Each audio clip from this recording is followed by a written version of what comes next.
bitch.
Police, bitch.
Police, bitch.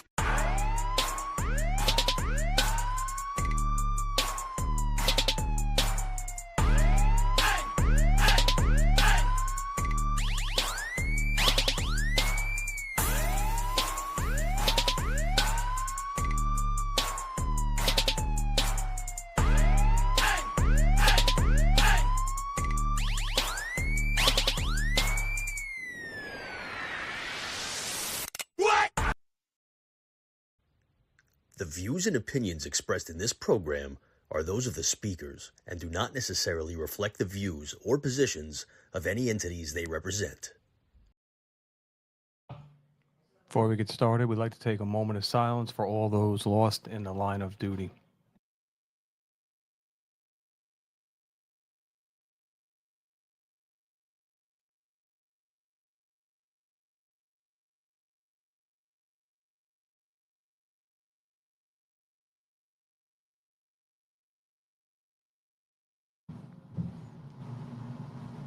All right, Mike, we're hot. Oh, we're on the air. Oh, we're on here. Hi, welcome to Hello there. Uncensored with Mike the Cop.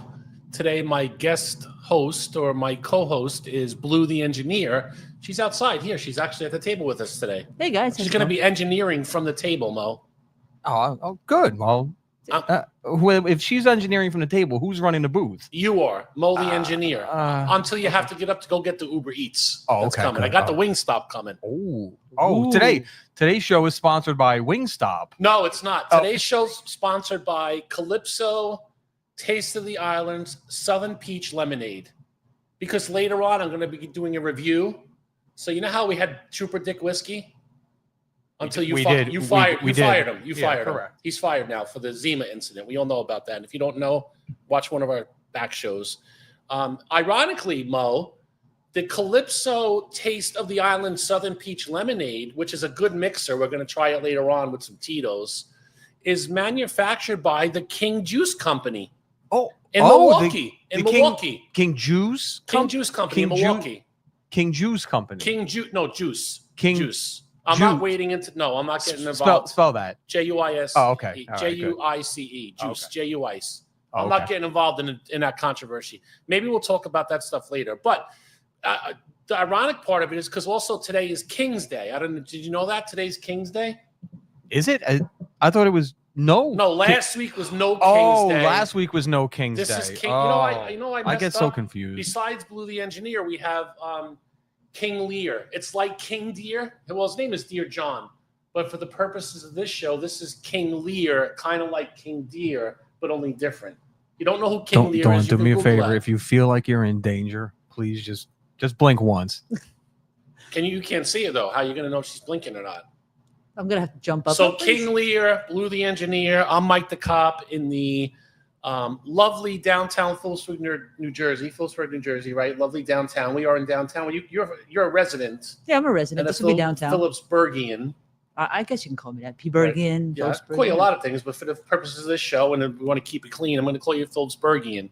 This is downtown. Yeah, this is downtown. Right, in the lovely Tactical Financial Studios, or as Jonathan Fredericks like to refer to them, the Tactical Solution, whatever the fuck that is. We were plugging something called Tactical Solution last week. I don't know what that is.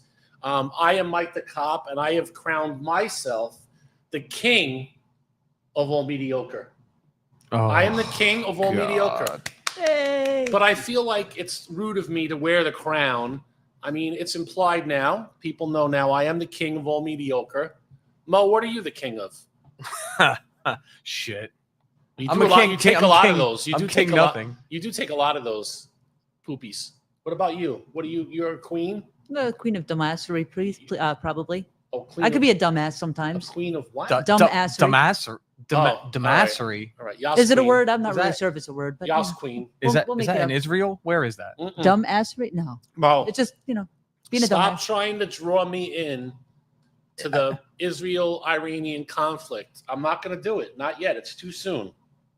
Is there a possible coup going on at the Blue Podcast Network? We had 2 shows scheduled for today. We had the Big Blue Stogie Review. They canceled. I'm not really sure why. I think Tone is in fucking South Carolina or North Carolina or something. And then Mike had some family stuff come up. Campy. But they're both not here today, so I'm just doing a fill-in show. So anybody who's tuning in to see either one of those shows, you can go fuck yourself. Hang around if you want, but Eddie says that Eddie Gray says that he is the king of the banker box. Now, what's a banker box? Now I'm glad you asked. So, as Eddie Gray is so dumb, how dumb is he? What's a banker box? So, as we all know, Eddie recently retired. Yes. 31 years. Clearly, he has too much time on his hands if he's tuning in on a Saturday at 12 o'clock. He should be at the fucking beach somewhere. No, he's taking care of his girl. She just had her shoulder surgery. Oh, so I thought you were going to say he's taking pictures of some fucking indigenous frog in somewhere in New Jersey he might in the Pine Lands. That's an endangered species. There's only 10 of them left. He might still be doing that. So he recently retired, right. 31 years, decorated service, career that spanned both a 93 World Trade Center bombing, 9/11 on a day that he ran in on his own time. Are you saying he's an American hero? He is quite possibly an American hero. Okay. And engaged recently. Live on the air, right here. 100%. Okay. You can find Is he still engaged? He's still engaged. Okay, good for him. Let's get a week under his belt. 2 weeks. Classy. Nice. Like a gentleman. So when he retired, again, I don't know how it works with your former department. He had to schedule his time to go up to headquarters and drop off his stuff. He didn't do what I did and brought the wrong shield, right? And told to go back. No, he bought the right shield. I brought the wrong one. And he went up but there. This isn't about me, Mo. Dude, I know, really. You're killing me. It's literally on the glass in front of you. Then like 5 minutes in. Sorry. So he sorry about that. He went up to headquarters. I had made the point of bringing Teresa from his final roll call, where everybody was gathered. I said, no, come on, let's grab her. We got to bring her with you. Because again, this is, you would think, going to be at least some kind of a big thing, right? So I spilled my Coca-Cola. No, don't worry about it. Maintenance will get that in the morning. All right. So he gets up to headquarters. There is nobody from the command staff, not a single person from superintendent down waiting for him to give him. Did we say his department yet? No, we're not going to. Right? We're Because not I don't going want to start a war. No, we're not going to. All right. There's just no need to say this. But and Because at some point in this show, Boston cops aren't going to be too happy with this. I don't want to piss off the other one that runs with or to I mean, Mike, let's just be honest at this point. Is there a police officer from every region at this point that's not pissed off at you? I mean, let's be honest. For everyone that's pissed off to me, there's one that loves me, so I'll take that. No room for phonies. I think it's 2-1. It's just lighthearted fun we're having here. I don't understand why anybody wants to. Just lighthearted fun. Come on. It's 2-1. It's not lighthearted fun.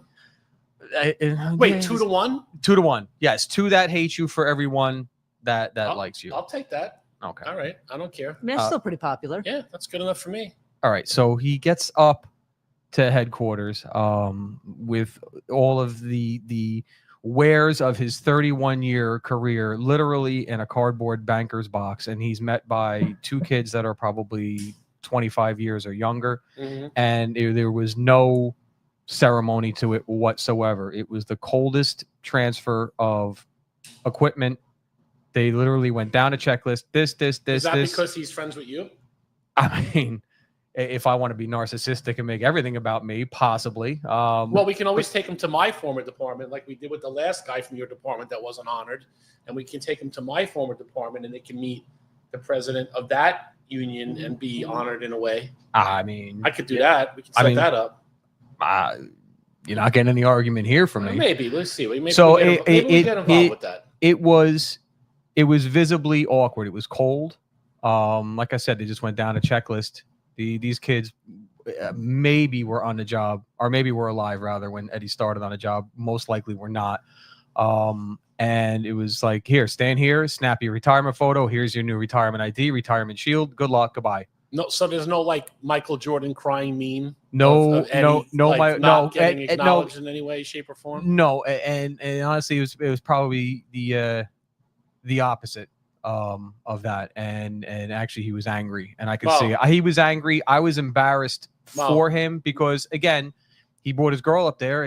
She's never been up to her. You think you're going up to police headquarters? Like, oh, this is. He had a wonderful retirement party here. He did. He absolutely. He was acknowledged by all of his friends, people that care about him. Yes. He got engaged on the show. 100%.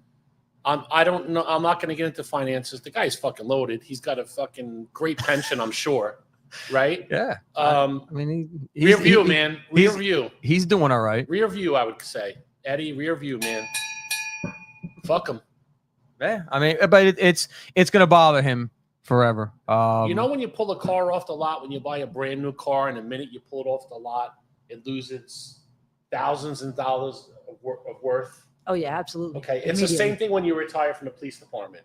If you were an active guy or somebody who was involved or whatever, or the minute you leave, your value diminishes exponentially. Did I say that word right? Yeah. I was. You can't spell it, but no, I can't.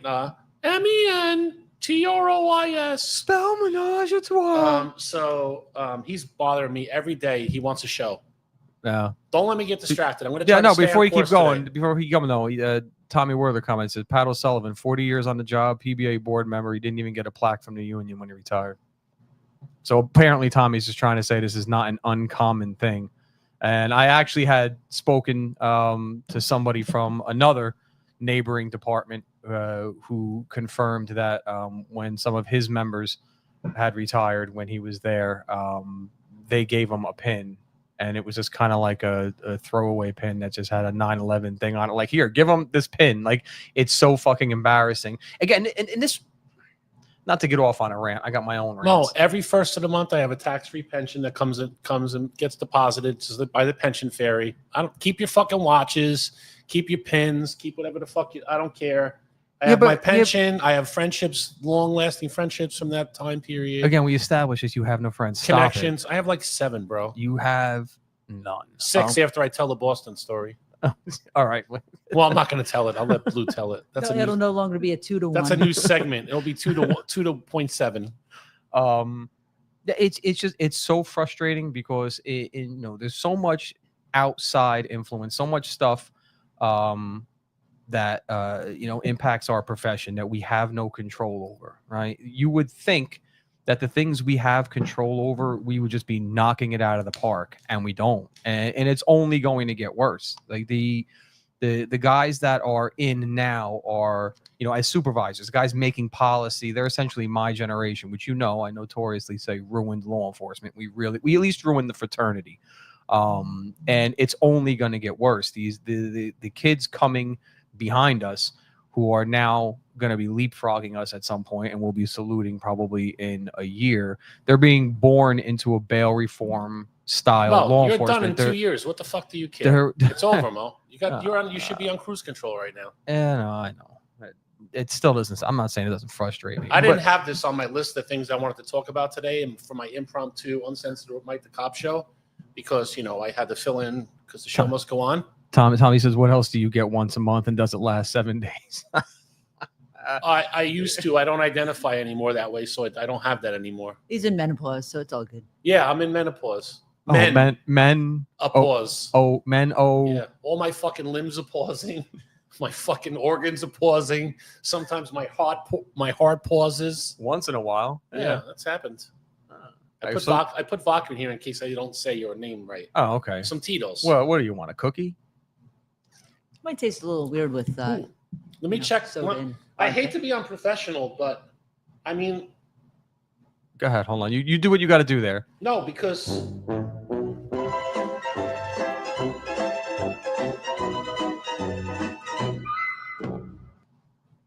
Are you done? Are you done? I was just checking to see if the fucking. Uber... So, Dawn, how are you? Yeah, talk to Dawn for a good. second. How about you? A little crazy. Yeah, listen, life gets crazy sometimes. Life happens. Yeah, it absolutely does. I'm glad you're down here though, because otherwise. All right, they're arriving in 5 minutes. The wing stop with the wings and whatnot. And just because we couldn't eat before, we started before we wanted to start. You know, whatever. Oh, poor you. A little out of sorts. All right, so you talked about Eddie Gray. Wow. He didn't get what he wanted when he retired. He's retired now. He's got the great pension. Wow. Well, we had. It was a heartfelt thing. Him and Tommy are having their own conversation. And actually, Eddie, Tommy's right. You really should go up to the farm up there.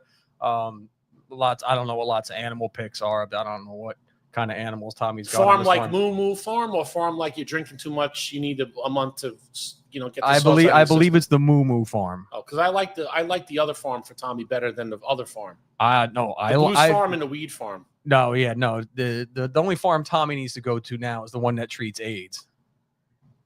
The Magic Johnson kind, or the Tom Hanks Philadelphia kind? I feel like Tommy probably has the Magic Johnson one. Although I don't know though, bro. I mean, I don't know. All right, listen. We're gonna segue in. We have a new what's the word I'm looking for when you have a segment? I'm gonna segue to a new segment. It's called Blues Believe It or Not. Okay. All right. And what this is crime stories. It could be anything. I mean, I thought we were on the same page, and then I was asking her, like, you know, I thought it was like a guy with one arm who robbed the fucking in Vegas and robbed the slot machines, the one-armed bandit, something ironic. That's the fake story. Or the guy with no neck that robbed people, or the lady who cut off a guy's penis. She comes in here talking about 1600s, fucking witches and voodoo, and I'm like, no, what's wrong with that? Oh, well, then that's Ed not Gein, what I wanted. You know, well, my daughter was studying to be a forensic pathologist, so there you go. I know some interesting cases. Okay. Well, how about you give a little guidance, Mike? Well, I did. I said crazy crime stories. Today. I didn't think she was going to go all the way back to the 1600s. Well, no, Ed Gein was not in the 1600s. But we'll talk about that when it comes out on the Netflix. The guy from the Sons of Anarchy is playing Ed Gein, I think. Oh, I didn't even know that dude's great. That dude's great. That's the one from Chicks Dig Him. King Arthur, Legend of the Sword. The guy with the beard, and long hair and whatnot. Yeah, that one. Jax. Yeah. So it's called Blues, Believe It or Not, and we're going to talk about Karen Reed. Who? Not Karen to be Reed. Confused with Donna Reed from the 50s, which I don't want it because your mind's somewhere else. But yeah, so Karen Reed. So let me tell you why I picked Karen Reed, Mo. Because there were so many man-hating women outside the courthouse. No. Just couldn't wait to see this broad get off. How many sandwiches, how many men went hungry because no sandwiches were getting made with all these man-hating broads? Oh, God, Karen Reed's innocent. No, here's why. God. Here's why. My old lady and my mother-in-law are down in Alabama with my stepdaughter. They're all down there having like a nice. How did she go from my Julie to my old lady? You got to fix that up. My Julie was so much nicer. My Julie's down in Alabama with my stepdaughter and her mother, my mother-in-law. And there's an R at the end of that? I don't know. So this is what my stepdaughter does. Like, she doesn't say good morning, how are you, whatever. This is the text I got this morning. You ready? If there was a bunch of cops in the front yard by the mailbox and a body, would you go outside or would you stay in bed? Stay in bed. I said, what do you think I said? Stay in bed. I said stay 100%. In bed until they knock on my door. Right? There you go. Exactly right. She wrote, you wouldn't go out and ask what's going on in your front yard? And I wrote, after coffee. Yeah. And she wrote, and now she's starting to use names. I have no fucking idea who any of these people are, but Blue does. I know that's your favorite. You love that. Nothing for anybody that ever wants to get under Mike's skin. Just text him a story and lead with names that you know he's not going to know. And he immediately goes to just snap. No, because I don't know who these fucking people are. You start you have a story in your head that you're already halfway through, and he starts halfway through the fucking story. I don't know any of the players. I don't know where he is, what he's talking about, and I got to say, Mo, context, please. All right. That's not really. She goes on to say this. You ready?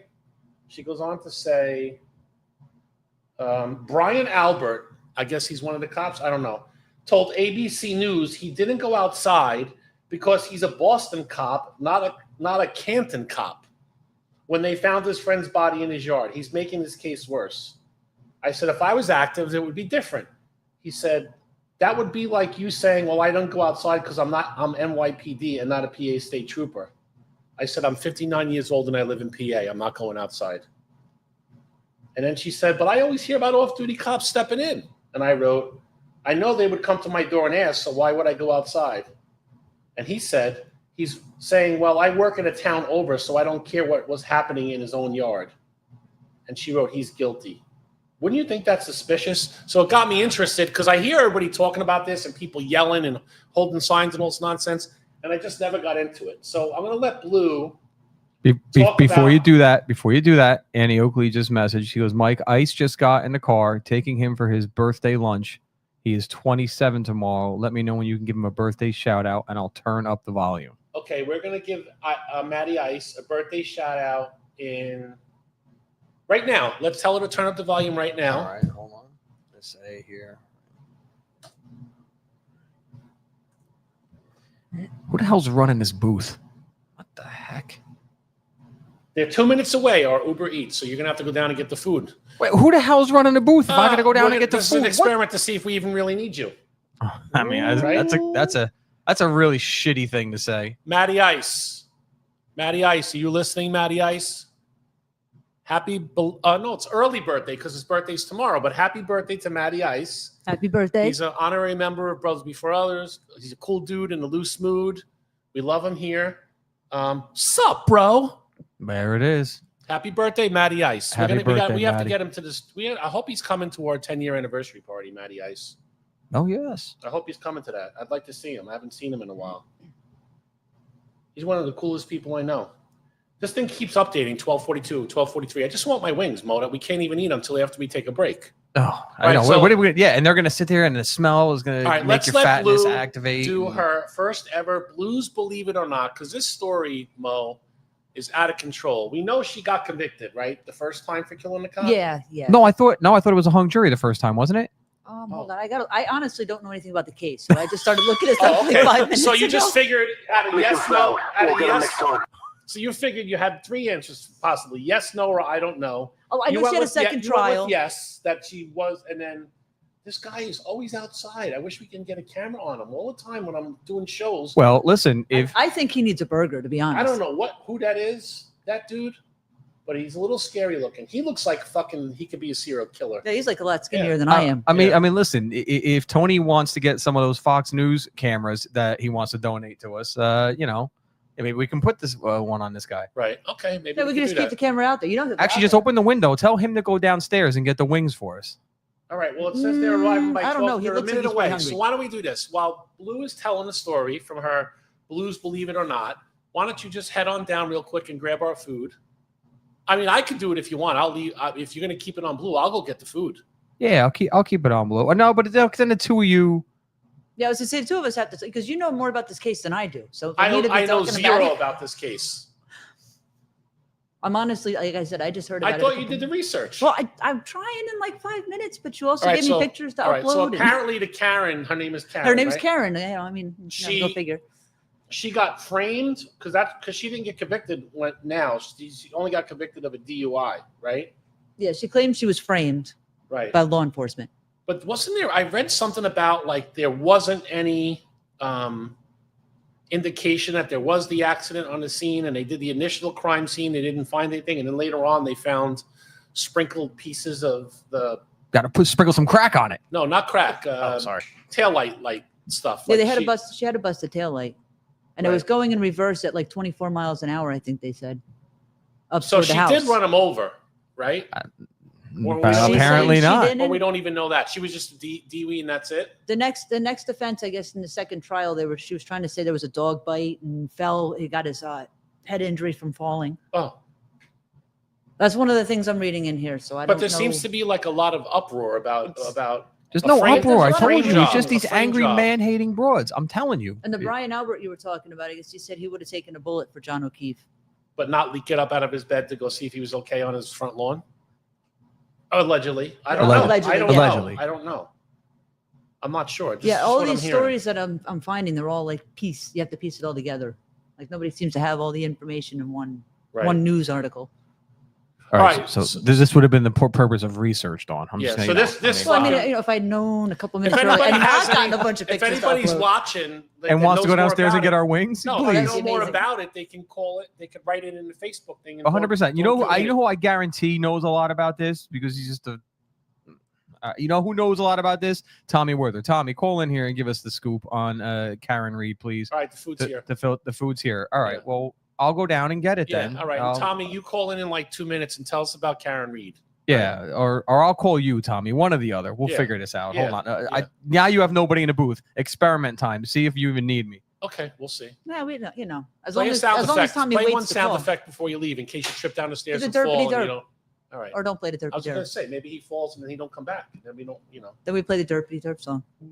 Oh yeah. Oh, they're arriving now. They're almost here. They're arriving. These wings better be good. I've heard they're good. I've never had them, but I know, my daughter and a few of her friends have had them. Hold that up because whoever calls in and gives us the accurate information is going to win a free 8x10 glossy of Blue the Engineer. Also now Blues, believe it or not, signed. Classy, nice 8x10 glossy, right? Yeah, right. Yeah, nice picture. Nice picture. Yeah, me sitting in the backyard getting some sun. Yeah. Chilling with the dogs. So do we have any more information at all? Do you looking stuff up as we're talking about the Karen Reed situation?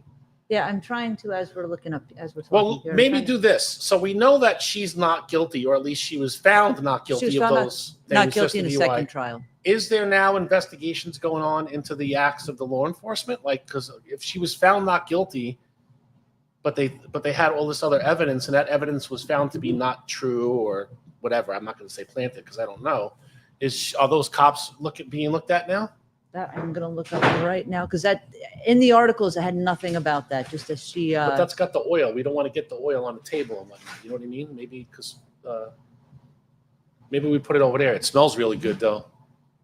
Maybe would I be wrong to have cheese fries while I'm doing my show? Mo? You might make people pretty hungry. You might get some cheese. You have leftovers. I wouldn't even know because this is like a duck's. It'd be leftovers. This is like a duck's ass. Just liquid just rolls off it. You don't even know what's on there. Gotta be careful. I wouldn't know. All right, Mo. This is a dud. This Blues, believe it or not, is a dud. We're gonna have to try this one again with a little more research. If anybody has anything on the case and they want to call in, that's fine. Why don't we do something fun to take up a little bit of time, right? Something that will take a little time because we all have to vote on it. Mo, can you bring up Uncensored's Bang, Marry, Kill, Pardon edition? This is the we Bang, had a pardon to it? Yep, this is 4 people now. It's a Bang, Marry, Kill, Pardon edition. Oh, that's not the right one. You didn't bring up the right one. Whoever put that up there. Uh-oh, stand by. It's Bang, Marry, Kill, Pardon, Mo. There you go. See? There you go. That's it. This is the new edition, Bang, Marry, Kill, Pardon. I can't hear what to say what Tom says. I can't hear to say what Eddie Gray says. If he's got time in between taking pictures of the three-legged frog, bring up our contestants, for lack of a better word. Would this be the old hags, Dawn? Yes, 100%. Yeah. Oh, you wrote old hags? I did. Oh, okay. 100%. Jesus! Oh, All right. good Lord! So Stop this is it. this is the Bang, Marry, Kill pardon edition. So right out of the gate, you're going to be able to pardon one of these four. We got Kamala. We got what's her name? Michael. I mean Michelle. Michelle Yeah, Obama. Michael works. And then we got the Jill Biden, and then we got the Hillary Clinton. Oh my! So you're gonna bang one, marry one, kill one, and pardon one. And for sake of this conversation, I was gonna say Blue, I wouldn't use the kill you're word. I wouldn't use the kill word. It's a game. It's a hypothetical game. We listen. We were killing off NYPD female twerking cops or whatever the fuck. I don't care. It's just a game. You might not care. For the purpose of this, you're either gay or bisexual. You're gonna have to bang one, marry one, kill one. You know, whatever. He doesn't want to play. King Lear don't want to play. It's okay, buddy. I understand. Now, how does he get a free pass? Nobody else does. He's got a tear in his eye. He's crying about this. He does. He looks like he's got a tear in his eye. All right, so look, he's crying a little bit. It does look like King he's Lear. crying. All right, Mo, you're going first. No. Yeah, you are. Yeah, no. You You went. All right, you so are. You got to pardon one, bang one, marry one, kill one, and you got to say why. Oh my God. Well, of the four choices, yeah, well, I gave you four choices. I'm doing the one that ends with double L. Okay. I think that has to be Michael because I mean there really is no way for me to bang him. So Michelle's going. Yeah, all right. She's gone. off the count. Michelle's gone. So she's gone. KILL. So I got to bang, marry, and pardon. Yep, you got to bang, marry, and pardon. Whose sins are you going to pardon? Whose sins are you going to pardon? It's not easy as it looks. See, people think, oh, you added pardon, it's going to be easy. It's harder. Well, it really is. Yeah. Oh, this is tough. Yeah, well, this really is tough. All right. We don't want dead air, so I know why. I'm trying. I'm going. Michelle, yes. Dead air, no. I'm gonna bang Kamala. Okay. Because she's fucking already. Like that. Like so you're saying she's been a party. She's a party. Yeah. I feel like Right. she would be. Yeah. Well, she's gonna get. But you're gonna shithouse. So you're gonna follow the mayor of San Francisco. She's the mayor of San Francisco and pretty much probably every politician above her. P. Diddy. Yeah. All right. So you're gonna bang Kamala. Michelle is. Yeah, Michelle's out the count. 86th. I'm not going to put seashells on a seashore. But this is now. See, this is the tough part. I really don't want to pardon Hillary. I don't want to do it, but there's not a chance on God's green earth I'm marrying that broad. Okay. There's no way. Right. I mean, at least if you marry Jill Biden, you know she's going to change your diaper. Right. I mean, she obviously knows how to put up with elderly people and. So I'm gonna bang Kamala. I'm banging Kamala. Michelle's off the count. I'm gonna marry Jill Biden and I'm pardoning Hillary. I'm sorry. I mean, it is what it is. Hillary? I'm pardoning Hillary. That's a lot to be pardoned for. I mean, it is a lot to be pardoned for. But again, bro, flip the script on that. Right. You're gonna marry. I don't think Tommy's gonna be too proud about this. Well, we're gonna get to me. You're gonna marry. We're gonna get to me, Blue. See, even Eddie Gray says he'd bang the laughing bitch. I'm telling you, that's. All right. Yeah. Okay. So go ahead, Blue. Oh yeah, no, I would bang Kamala. Oh, you said that with she's got experience. She's absolutely bang Kamala. Okay. No, I know she did sound a little too into that, right? Okay? I do not like any of these women. You mean appearance-wise, or just in ideology-wise? As people. Okay. But I'm just saying, or I'm not going to try to do them either. They're all there. But out of the four of them. And that's why, because of the experience, right? Yeah. There you go. Go ahead. Just get into it, Dawn. I was dancing into it. Yeah. Sorry, that was my boomstick. I would kill Hillary. Snorting. It was not cocaine. You're gonna wait. So you're gonna bang. Wait, no, we're not using the double L word. We're not using that. I'm trying to listen. I'm saving you guys from you're banging Kamala. Okay. Yeah, banging Kamala. Okay. Let's go left to right, top to bottom. So next up is Michelle. I guess process of elimination, pardon. You're gonna pardon Michelle. All right, so you're banging Kamala, you're pardoning Michelle. Yeah. Now you're gonna marry and a kill. So jeez. So I would marry Jill because she's older. So how long is she gonna be around? Two, she know how to take I don't care know of that she's much older than Hillary, but go ahead. She looks it in that picture, but well, no, Hillary I'd rather her than me, so I would do her before me.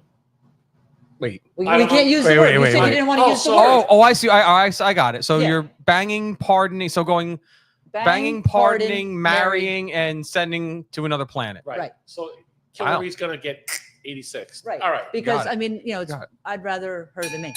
Just saying. All right. I'm going to also bang Kamala.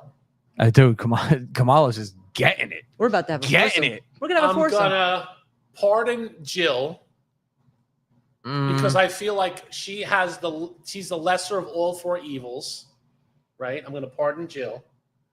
I'm gonna kill Hillary. You can't. What rhymes with kill to Hillary, and I'm gonna go to a state that allows same-sex marriage, and me and the dude Mike are gonna get married. I'm progressive like that. So I'm gonna marry Mike, kill Kamala. Marry Mike, bang Kamala, pardon Jill, and 86 Hillary. Seashells on the seashore, Hillary. No one else has dared to answer that online. What they would do is Man, I'm telling Mike you, Freed bro. not watching. Oh, Freed's. I think he's in a hospital again. I'm pretty sure. Not 100% sure. Nobody's Yeah, man. Nah, I told you. There's certain things you just don't want to say, and that's probably one of them. All of the aforementioned women have Secret Service details. I mean, I'm just, Nobody get their panties in an uproar. It's a joke. Game. It's bang, a game. Marry, Yeah. kill, pardon. Right. And Right. with all the people Hillary's killed, no one's gonna miss her anyway. Right?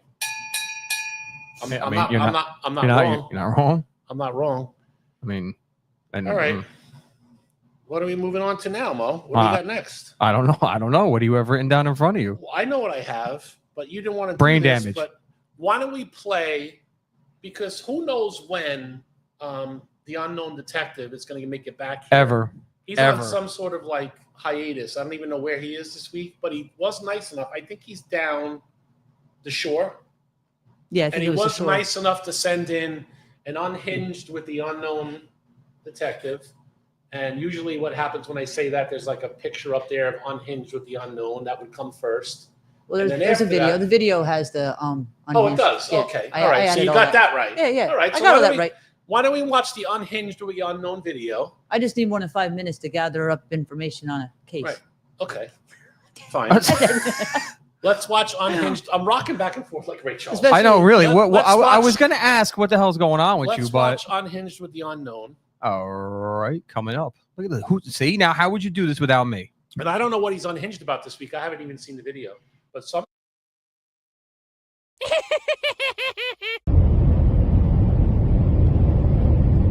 You know what really pisses me off? These damn people that come down the shore because they got to spend their summers down here. They have their little houses. But you know what they bring with them all the time? They're fucked up driving, they're fucked up parking, and they're fucked up attitudes. You're not from around here, so adopt to where you're at. I don't go to your house, I don't go to your town, your city, your little domicile, and bring my ways there. You go and you be pleasant and respectful. You don't go to somebody's house and wipe your ass and smear it all over the walls or whatever the fuck you do. Come down here, act right, park right. We don't need your money. We don't need you to come down and spend all your summers and your time here. What you need you to do is act right.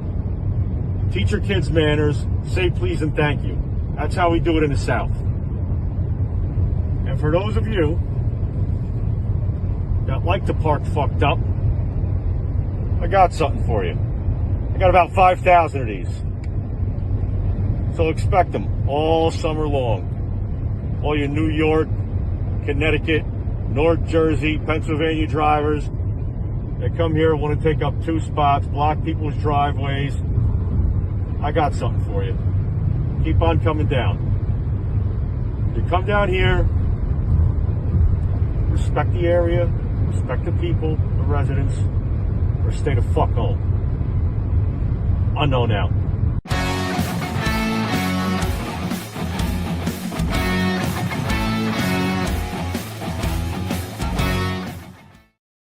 I mean, he's not wrong. Well, really. I mean, I don't know all the names, but I do know that one of the things they call people that go down the shore are bennies, right? Is Yeah, that one of that's the one. things? Bennies. What else, Mo? You Well, got the little. Wait a minute, pause. You got the house down Wait there. a minute, pause. Yeah. Eddie Gray's saying he's marrying Jill Biden. Yeah, I mean, I think we all agree on that. But No, I was marrying Mike in a progressive state that allows same-sex marriages because Well, I'm a dude, he's a dude. I mean, she's a dude. yeah, but I mean, so Ed, you got to finish it out. So now you're banging the laughing broad, right? So he's banging Kamala and he's banging Kamala. Marrying He's Jill? marrying Jill. You're almost there now, Eddie. You got to finish it off. Oh, also, it looked like in the comments, I think John said that they weren't looking at the cops. they're not looking at the cops. Yeah, they aren't looking at the cops. You Oh. asked if they were. Oh, yeah, John yeah. posted. Oh, they're They aren't not. looking at the I guess cops. I guess we're gonna wait on Eddie Gray. He's old, so he's probably typing on like a computer or a phone that looks like. Remember the old phones that they used to get for the old people when you had the phones hanging on the wall that had the numbers that were no, not that kind. That kind. If that phone rings, we got problems, Mo. That goes right to President Trump's office. Oh yeah, no. If Trumpy calls, I pick up that phone. 100%. 100%. I will build a great wall on our southern border, and I will have He won't. Mexico pay. He's for not. that He wall. won't. He's not. Mark my words. So apparently, Mike Freed, who can only do one thing at a time, as known when he comes on the show, is actually walking his dog and watching the show at the same time. 100%. Oh, so now he's down to pardoning Mike, Okay. which All right. leaves. We know where he's going then. Hillary's got to go again. Hillary's got to That's go. the general consensus. Yeah. Not me. I pardoned her. She's getting Epsteined. Hillary's getting Epstein. That's all there is to it. I see. I don't know. Let's man. not go backwards, Mo. Let's do this little bit here about the down the shore, what we call them, and all that kind of stuff. Poor And gal then hates when you say down the shore. By the way, he hates when anybody says down the shore. He what hates. am I supposed to say? I don't fucking Anybody know. who Ask knows him. anything, it's called you're going down the shore. Dude, ask him. I don't know. He Well, hates if it. It drives him crazy. Well, I'm asking him by saying it out loud, by proxy. I'm asking him. He It's actually my he fucking he show, actually has a book that he and I'm writes. saying He writes shit down like his pet peeves. Down the shore, he hates. Is what it is. He no, hates. you can't At just the end say, of the day, he No. hates that too. Excuse me. You No. can't just say, "Oh, you can't say down the shore." No, asshole. You got to say. You don't say down the shore. You say it's like somebody saying, "Oh, I have an idea. We should cure cancer." Oh, great fucking idea. Oh, yeah. How do we I mean, do there it? you go. So now, please tell me what I'm supposed to say. What is the alternative to going down the shore? I can't wait to hear what he's got to say about this. I don't know. Listen, I got. Well, let's see what he types in. What else do you call him besides Benny's? I don't know. I mean, I got Benny's from Ian Roberts. Ian Roberts is always posting. I mean, Benny's is about- the He's accepted. EMS down the shore. He does. That's the accepted term. I don't know if there really is another term for him that is polite. But again, am I a Benny by definition? I don't know. I mean, you know, our family has a residence in Tom's River. So Is that really down the shore? Is Tom's River the shore? Eddie Gray says Shoebies. I was just going to say Shoebies was one. Benny's. Beach Bum. Beach Bomb. That's one. Well, I looked it up. It says This Shoebies, isn't fucking Benny, and California Beach in Bum. 1967, Brian Wilson. Relax over there. Those are the three things that came up. Okay. Oh, Sometimes Google is your friend, sometimes it's not. So Yeah. we I have don't no even other know names. what, I don't That's even know what AI. Shoebies It's are. Tom's River. It says a day tripper in southern New Jersey. That's a Salt and Pepper song, isn't it? What? Shoop.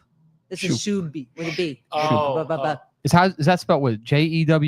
How do you spell that? What, Shooby? I'm not. You're trying to drag me into the debate. I'm not SHOOBIE. getting into the debate. As far as I'm concerned, Shoop. J Like There S- is no E debate. W B I E S. Israel should But it just says it rain should be- hell upon Iran. They're a thorn in our side. They're fucking scumbags, and they need to go. Not the innocent ones, but war is hell. What are you going to do? I honestly don't think anybody really debates that. Oh, I think please! There's many people. Anything that a patriotic, or I don't want to say normal, but anything that's like anywhere leaning right, then you'll get all the wackos that'll be like, they were for Palestine, now they're for Iran, they're for illegal immigrants, they're for due process on the way out, but not on the way in. All that stuff. Don't bring me down that path, Mo. Don't bring me down that path.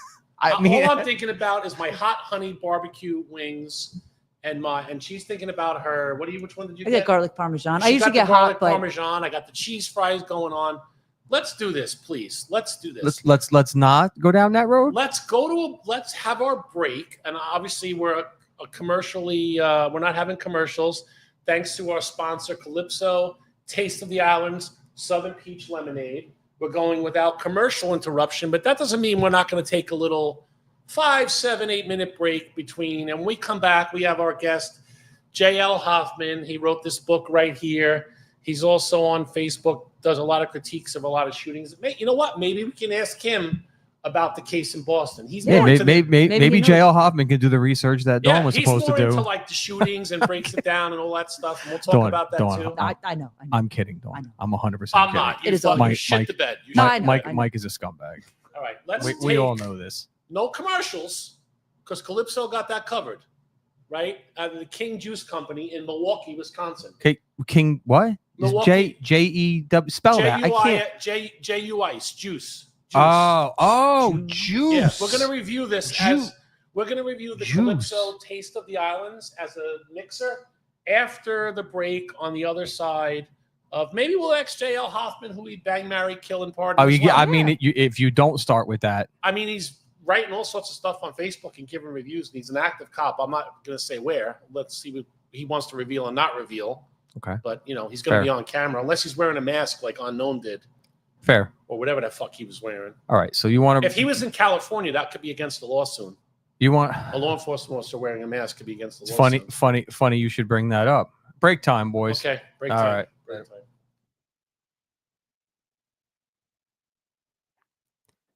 Can we just take a moment here to mask or not to mask? That seems to be the question. The sinking ship that is the Democratic Party has latched on to ICE agents wearing masks as their latest chew toy. First, let's stop pretending that doxing, especially law enforcement, isn't a thing. The amount of accessible personal information about police officers available to anyone with a Commodore 64 and a functioning brain cell is beyond transparent. In fact, it's ridiculous. But I'll save that for another day. Next, let's stop pretending that all federal law enforcement are wearing masks. While they are police officers, ICE is a very specific unit with a very specific purpose. And that purpose, long before Donald Trump, often puts them in contact with the worst of the worst. Criminals associated with notoriously violent gangs known for their hatred of law enforcement.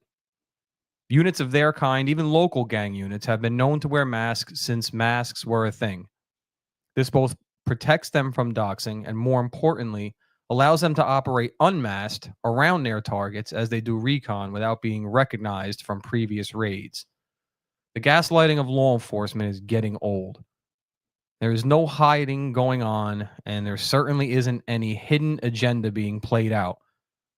President Donald Trump literally promised the largest deportation operation in history, and that is exactly what he is delivering.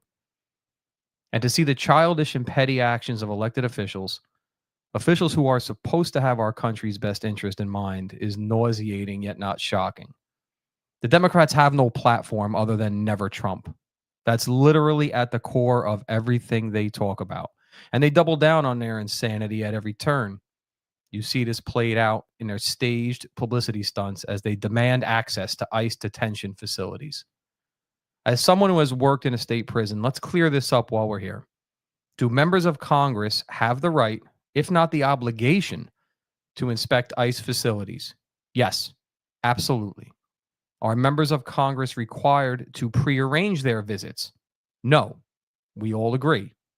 However, the same rule being cited by the Democrats ends with, while ICE acknowledges Congress's oversight role, it also maintains that visits must adhere to facility rules and procedures, and that ICE officials can deny or restrict access under certain circumstances. The average civilian, even elected officials, has no clue what goes on in a prison or what goes into running a prison, while keeping the staff, let alone civilian employees, safe. I know Congress likes to pretend that monsters don't exist, but spoiler alert, they do.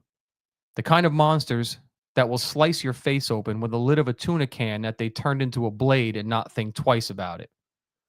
Not everyone being scooped up by ICE is a lawn-cutting day laborer from Home Depot. The overwhelming majority of ICE detainees are violent, illegal, immigrant criminals. And Congress knows this. They just don't say that part out loud. So perhaps, just perhaps, them showing up unannounced with protesters and TV cameras isn't conducive to a controlled and safe visit. And they also know this. That's precisely why they are doing what they're doing in the manner that they're doing it. They know that they're going to be denied access under those circumstances, and rightfully so. If I were administrator of a prison, I wouldn't want the safety of a sitting member of Congress to be left to chance simply because that congressman wants to cosplay as a law enforcement expert. It's all theater. No different than when Alex Padilla stormed into a presser that he could have very easily attended like a normal and rational adult, or more effectively, had his own personal meeting with Kristi Noem. None of this is about humanity or due process.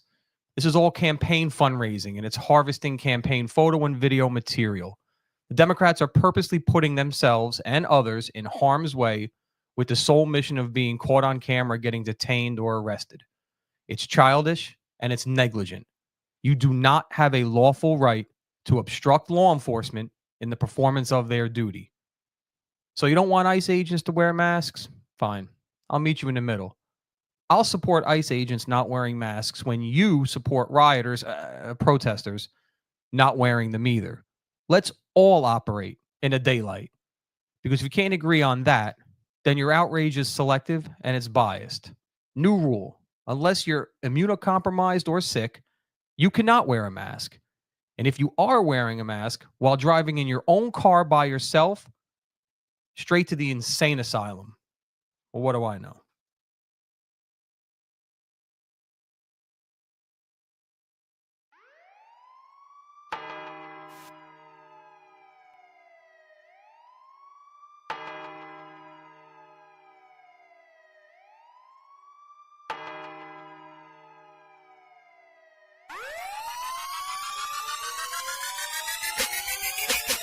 Police. Bitch.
Police. Bitch.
bitch.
Police, bitch.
Police, bitch.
Police, bitch.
bitch.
Police, bitch.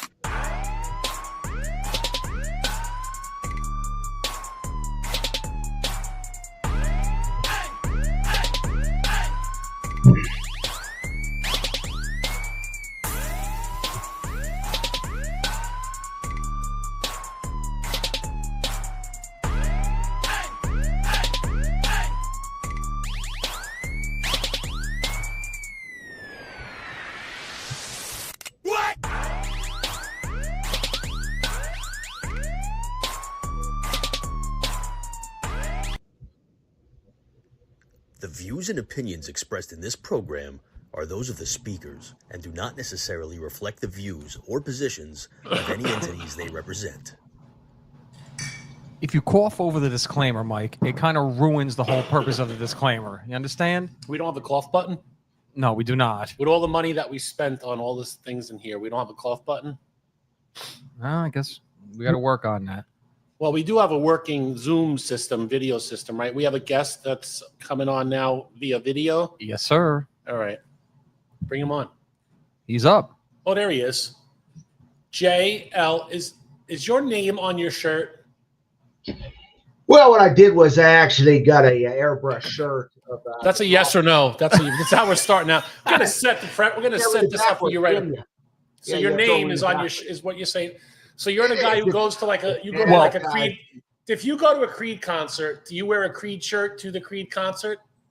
Well, why would you Don't think be that I guy. would? Nah, bro. Now listen. Why would you think I'd be caught dead at a Creed concert? What?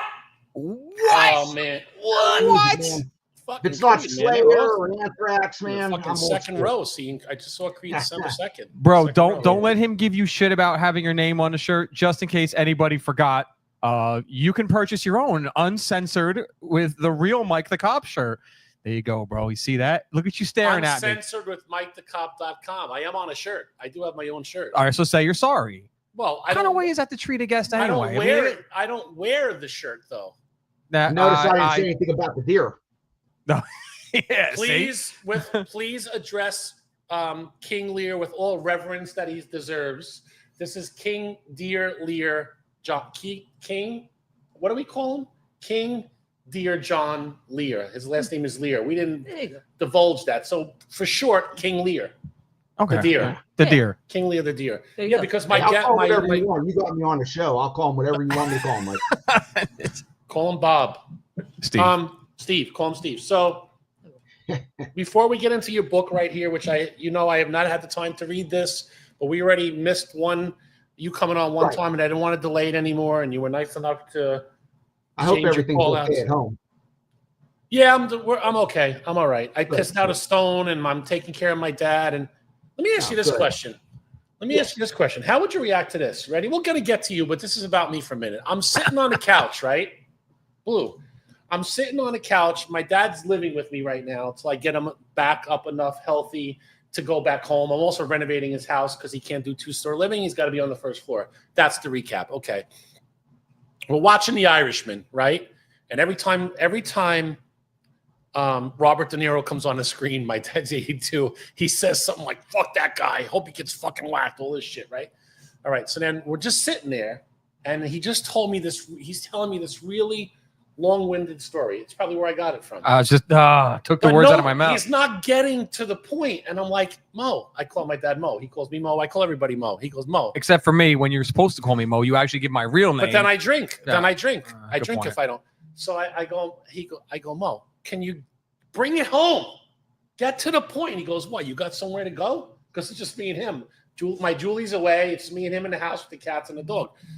All right, so this long-winded story, and it ends. It's very anticlimactic. It's over. All right, 20 minutes passes. We're watching the movie, and he goes to me, it's about, the Irishman, if you don't know, it's about Jimmy Hoffa. Jimmy Hoffa's a big part of that. You know what Jimmy Hoffa is? Yeah. The Teamster guy, and nobody knows where he is. There's rumors he's buried under the gym in Union City, in Emerson High School gym. He's in the Meadowlands. He's all over the place. He's everywhere. Yeah, he's everywhere. He's like South He might actually be everywhere. He could be. He probably is. Little pieces everywhere. Yeah. So we're sitting there, and my dad says to me, Jimmy Hoffa, you paid for your, when you were born, he paid your hospital bill. Says nothing else. Not another word. Mo, not another word. Just Jimmy Hoffa paid for your medical bill when you were born. And then he just looked back at the TV. So I'm waiting wait, Mike, in fairness, this is the same guy that told you he saw people coming out of the Sharps container in the hospital room, right? Yeah, but he was okay. Just so we're clear that on was this. also like 10 days into his hospital stay, and he was staring at the wallpaper every day. Yeah. Plus, he's starting to lose track of time a little bit. I went in the room the other day, and he goes to me, "Oh, Mo," he goes, "What's going on? You didn't come up and see me all day today." I'm like, "It's 7:30 in the morning, dude." He's like, in the morning? I'm like, yeah. He goes, I thought it was 7:30 at night. I mean, I can't even. So I go to him, is there anything? I mean, how do you just say Jimmy Hoffa paid for my medical stay when I was born? One of my. Was the old man part of the Teamsters? Yes, he was. Well, there's your answer. I mean, bro. I mean, but there was I'm not more even a to fucking it. detective. Yes, Teamsters, truck drivers, all the Burks on that. All the male Burks are all Teamsters and truck drivers. So the same one that rolled the truck on the turnpike. That was a non-union job. We don't talk biscuits, about that. Biscuits. What was the dog's name again? Crumb. Yeah. Joe, we have a guest on. We can't tell. I know, JL. You got to hear that story at some point off the air when his old. Yeah. So then he tells. That'd be great. Then he tells me the story. Truck. He was in the New York Teamsters, but then they moved to New Jersey. We're from Hell's Kitchen. I refuse to call it fucking Clinton. It's Hell's Kitchen 212 NYC. You know what I'm saying? We moved away to Jersey. He joins a different union, and the New York union didn't want to pay the bill. And this was right around the time Hoffa was going away for like 3 years. I was born in 1965. So this is right before he was going away. And he was there for something else. And then he was talking to the shop steward, and he heard my dad's story. And he goes to me, "Who are you?" And he tells them, "I'm new here, blah, blah, blah." And he goes, "All right, we got you covered. We're paying your whole bill. Don't worry about nothing." So that's a Jimmy Hoffa story. But no, I can't tell stories on the air. My dad grew up in Hell's Kitchen during the time of the Westies, the Irish gang that messed with the mob, the Italian mob. And he told me so many stories. And I'm like, my dad's either fucking crazy or he's just full of shit. Yeah. My dad said that to me. Book came out. The Westies, the book came out like 5 or 6 years later. And I'm reading stories in the book. And I'm like, holy shit. They really did cut off a guy's hand and put it in a freezer and then take the hand out and put it on other guns when they killed other people and all these things. And this is people that he grew up with, Featherstones and Coonins and all the Westies. Anyway, I might even have him on the show one day just to tell stories. That would be epic. Can you tell the story about when he lingered on my wife's boobs? We talked about that last week. He had grabbed my wife's ass and he was playing with your wife's boobs. He wasn't playing with them. Whatever he was doing. He was latched on to them. I don't know what the hell. I didn't say, Mr. Burke, if you hang out any longer, I'm going to have to charge you rent. Anyway. Yeah, let's get to our But guest. did she enjoy it? No. Let's get to our guest. And he's not going to be happy we're getting to him now, because before we get into your book, let's start right out of the gate with bang, marry, kill, pardon. We're not using the kill word, bro. Bang, marry, eliminate, pardon. I don't know why we can't use the kill word. Because... again, every single one of the women mentioned has a Secret Service detail. I thought Trump pulled all the details. No, he didn't pull the details. Stop it. That was fake news? That was fake news. All right. So, but I mean, in fairness, if JL's going to, he's got to, that's like the entry fee. This is like the cover fee. He's got to pay the toll. No easy pass. No easy pass here. Right. Exactly. All right. So I can't. I mean, I can't say. You know, so you can't say violence marry, eliminate, bang, marry, bang, marry, sent to another planet. All right, bang, how about marry. how about we take all four to a different realm? That's fair. How about we do that? Because I can't. First of all, I don't even understand why you're saying you. I read some of your Facebook posts where you break down shootings and all this kind of stuff. Yeah. And you don't seem too fucking shy in those posts, or your comebacks to some of your friends. Well, let's do this. Let's soften it up a little bit, JL. Here's where I'm at, right? And I was the lone one that pardoned probably the worst of them. So I was the only one that married Mike in a progressive state. Yeah, I can't. I'm a dude. He's a dude. I'm the only one. I can't marry Mike because there's no way you can. I think you can in New Jersey, right? So I can marry Mike in New Jersey. JL, here's where we're at. I'm banging Kamala because I mean, she's a party. She's gonna absolutely be shithoused, and she's probably a home entertainment system. Mike, I had said I'm sending to another planet. I'm putting on one of the X spaceships and sending her to another planet. Right. You're hoping that one blows up, though, aren't you? Jill, I'm gonna marry Jill because at least she's gonna take care of you. She's gonna change your diaper when you get old, and she's gonna take care of you on some level. And listen, if she wants to make money off my name, so be it. She's not gonna make any on my name anyway. I don't care. And then I'm pardoning Hillary. I don't know how I get to that. I know. Yeah, so that's kind of where I was at with it. But sending them all to a different Hillary is. I mean, she never really. They kind of said they had her, and they decided not to do anything with her. I think that's what Comey said. So what would there even be to pardon? Well, let me say this clearly. I am the top when I marry Mike. I am not a bottom. But I would say this: I would rather marry Mike and be a bottom, Blue. Marry Mike and be a bottom than pardon Hillary. I'm sorry. Yeah, but no, JL makes a great point. What are we really pardoning her for? She hasn't been attached to anything. Really. Come on. Come on. It's a fair point. Hasn't been attached to anything. Well, the Clinton Foundation, the fucking maids and fucking butlers dying and all these other people. Try to find anybody that can corroborate the can't. Story. They're all dead. Oh, there you go. You see? Exactly. This is Karen Reed all over again. So you're not going to tell us. You're not going to tell us who you're going to. You're not going to say who you're going to bang, marry, send to another planet, and pardon. Or he did. I think he go to another planet. I mean, I could live with that. Yeah, being on the planet. I'm going to let him I can't see anything productive they contribute to.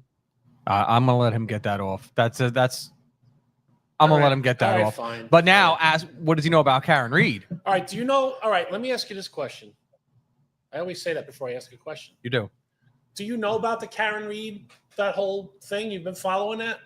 Sort of. I was tied up on other, Facebook police projects and stuff like that. And I've been working on the second novel. I know that she was pretty popular in the group messages. I know that. And obviously, I know she only gets out of it with the DUI. I really don't want to say anything negative about the investigation without having studied it. But it didn't go as they were planning, obviously.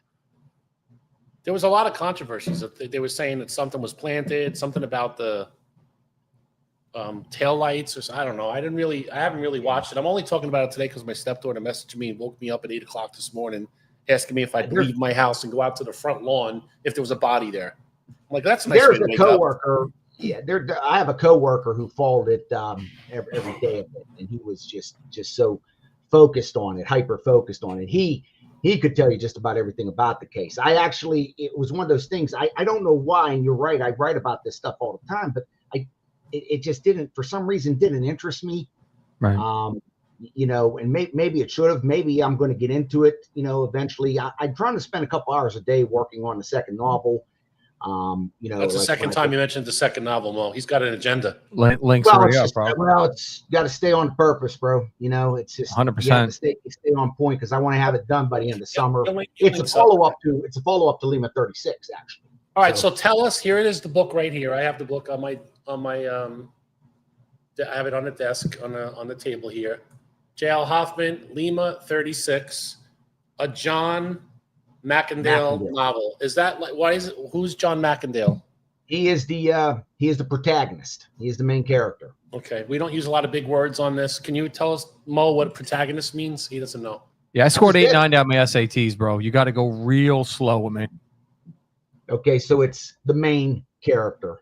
Oh, I'm trying to be monosyllables for you, but yeah, it's I appreciate that.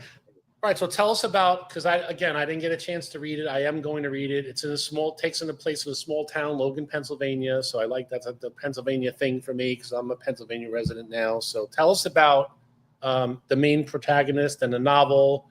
What brought you to write it? Why, what the story is about and all that kind of jazz. So what brought me to write it was the 2020 riots is pretty much what inspired me to do it. I've been pretty pissed off with the direction of society and much of law enforcement since the Ferguson riots in 2014, the Michael Brown shooting. And I saw that we were heading in a very bad direction. When they were not doing anything to stop the unrest in a lot of these blue states, I knew this was going to have long-term, far-reaching implications for law enforcement, and it has. One day I sat down, it was 2020, it was right before the pandemic, and I wrote this chapter. It was a 10-page chapter with there was no order to it, there was no context to it. You're going to see in as you progress through the book, he shows up, John McAdale, who was a police officer, of course, he shows up off duty to back up another officer in a traffic stop, and then it goes well beyond the point of no return. So I wrote that traffic stop. I wrote that chapter into, I just wrote that chapter, 10 pages, no context to it, no backstory or anything. Then when the, of course, the summer of 2020 riots, I was disgusted that, that the riots were being allowed to occur. I was disgusted with the police officers that chose in full uniform to kneel with the rioters, the protesters. Okay, to me, those terms are interchangeable. Yeah, fuck those guys and gals. Yeah, they were cowards. They were cowards. Yeah. And then one day, and you've been on my page for some time. One day, I was writing about a police officer in Oklahoma City, who was unjustly charged for a completely lawful use of force, lawful use of deadly force. And he was eventually cleared. He was eventually found not guilty when a new district attorney came in. And I says that this district attorney is just this is a total act of corruption. This is a total malicious prosecution. This guy didn't do anything wrong, but unfortunately, district attorneys, and most of them are excellent, most of them are honorable, hardworking people dedicated to their profession. But a district attorney who chooses to pervert the law, to use the legal system to act on politics as opposed to, actual evidence, they don't have any form of accountability. So there was another, and I was venting about that on my page, and basically a retired corrections officer from New Jersey said, one day we're going to find out, one day we're going to see a police officer say, I'm not going to let you do this to me. And then that is what gave me the inspiration for the story. And that's when I went into my file drawer and I brought out that chapter. And I'm like, okay, this isn't a bad chapter that I wrote. This isn't a bad 10-page, thing I did here. What's the backstory? And that is when I started doing it. I started working on it in 2021. I never wrote a novel before. And this is a self-published novel. You can come through me if you want to buy it. You can buy it on Amazon Kindle. If you want the actual, physical copies, you can message me, through my Facebook account, and I'll be happy to sell it to you. But I started in 2021, and I finished it at the end of 2023, and finally got it in print in the beginning of 2024. It took me 2 years because I kept changing certain story premises, and I kept changing things. And one thing I'll have to explain is, you actually, as the author, you don't know your character until you start writing the story, because he changed for me over the course of it. And initially, I didn't even want to write a novel. I wanted to write it as like a screenplay. And then I felt like, oh man, that's totally like a whole, that's a science in itself, doing screenplays. That's a whole different thing. Yes, yes. And then I wrote it as a like 150-page story treatment, and I was trying to like show it to people, see what they think. I went to the Steel City Con, you know, and I got to meet John Bernthal, Punisher in the Netflix series, Right. Shane Walking Dead. He was awesome, and I just had a copy of it, and I gave it to him, and he said, well, you know, I don't know if I'll be able to read this. He says, but you know, you got nothing to lose by leaving it here. So of course, you know, I never heard anything back, and I never expected to. And then the great thing about Facebook was, and I came into the Facebook game late. I've only had Facebook for about 10 years now. Well, you're making up for lost time with a lot of your posts. Yeah, tell me about it. But I got to be in touch. You're a with lot some of my- people's. You're a lot of people's main protagonist. I'll tell you that too. yeah. Look at you using Yeah, the big words. I know. Well, he Yeah. said it already. Now I know I how to thought- pronounce it. Now he knows what it means. But you know, here's the funny thing. I Here's sent what I it like to, about your book. Ready? Here's what I like about your book. Yeah. Mo, can you zoom in on that? Here's one of the things I like about it, and I'm going to read it, and I'm going to talk about it in my next show. I have like 3 weeks to read. Are you zooming in on that? You don't need the cheaters. There's a lot. It's like spaced. The letters are big, and it's spaced really far apart. It's just like it makes it feel like a easy read. Like it's not like I feel like I'm reading War and Peace or something. You know what I mean? And I get distracted easily. Yeah, it's only. Then it's easier when we're older. You know. You can see Yeah, it it's better. only like around 200. Oldish. 225 pages. That's not bad. Yeah. But I love the tie to the 2020 riots. I mean, that 100% was game changing for law enforcement. Correct, and that's kind of like, you know, that one comment on my page gave me the inspiration for the story. You know, here's the thing: it's kind of formulaic in a sense. My favorite novel ever is First Blood by David Morrell. Okay, it's Rambo, but there was never supposed to be, you know, a second story because Rambo dies at the end of the story. The movie First Blood is totally sanitized as opposed to the events in the novel. Right. And basically, David Morrell, who wrote the story, got the idea that when he's from Canada, he was a literature professor in America, and some of his students were Vietnam vets, and they were talking about how badly they were treated when they came home by the government, by other people. And then he got the idea, like, well, what would happen if one Vietnam vet said he wasn't going to take this anymore? So that's it's kind of formulaic. The story, you know, Lima 36, you know, with John McIndale. It's like, well, what if he just says, I won't let you arrest me for doing my job? The story's been done before, but it's never been done this way before. It's never been done from the standpoint of a police officer in current times. So, but like I said, I did have 150-page story treatment, and people were reading it. They're like, I like it. And I decided to send it to, I have childhood heroes that I got to be in touch with, Mike Barron and Chuck Dixon. Both of them are successful novelists, but for me, my favorite work was when they wrote the Punisher comics for Marvel in the 80s and the 90s. You know, they were heroes to me. I loved their stories. So I sent it to Mike Barron, and he's just like, well, he says, here's what you got to do. You got to learn to show and not tell in the story, which took me a while to figure that out. And like he said, but you know, he really put me through a boot camp on it, and which I did appreciate. He was nice enough to do video chats with me and everything, take time out of his day. Because he's on the same side as we are with this. He writes very controversial comics because he's, you know, conservative, and he's been shadow banned, but he kept at it, and his stuff is still, you know. Oh, we can't say shadow banned on X. Whoa, don't do that. Well, he wrote a book called The Private American. It's a graphic novel. It's about I think it's a former, I have it here. It's a former Green Beret who basically takes the fight to the border itself. And that, of course, was considered xenophobic, racist, and he didn't care. He published it. And then Chuck Dixon, he is the co-creator of Bane from Batman. And he is also the author of the Levon Cade novels. One just went into a big screen, it's called Working Man, and with Jason Statham.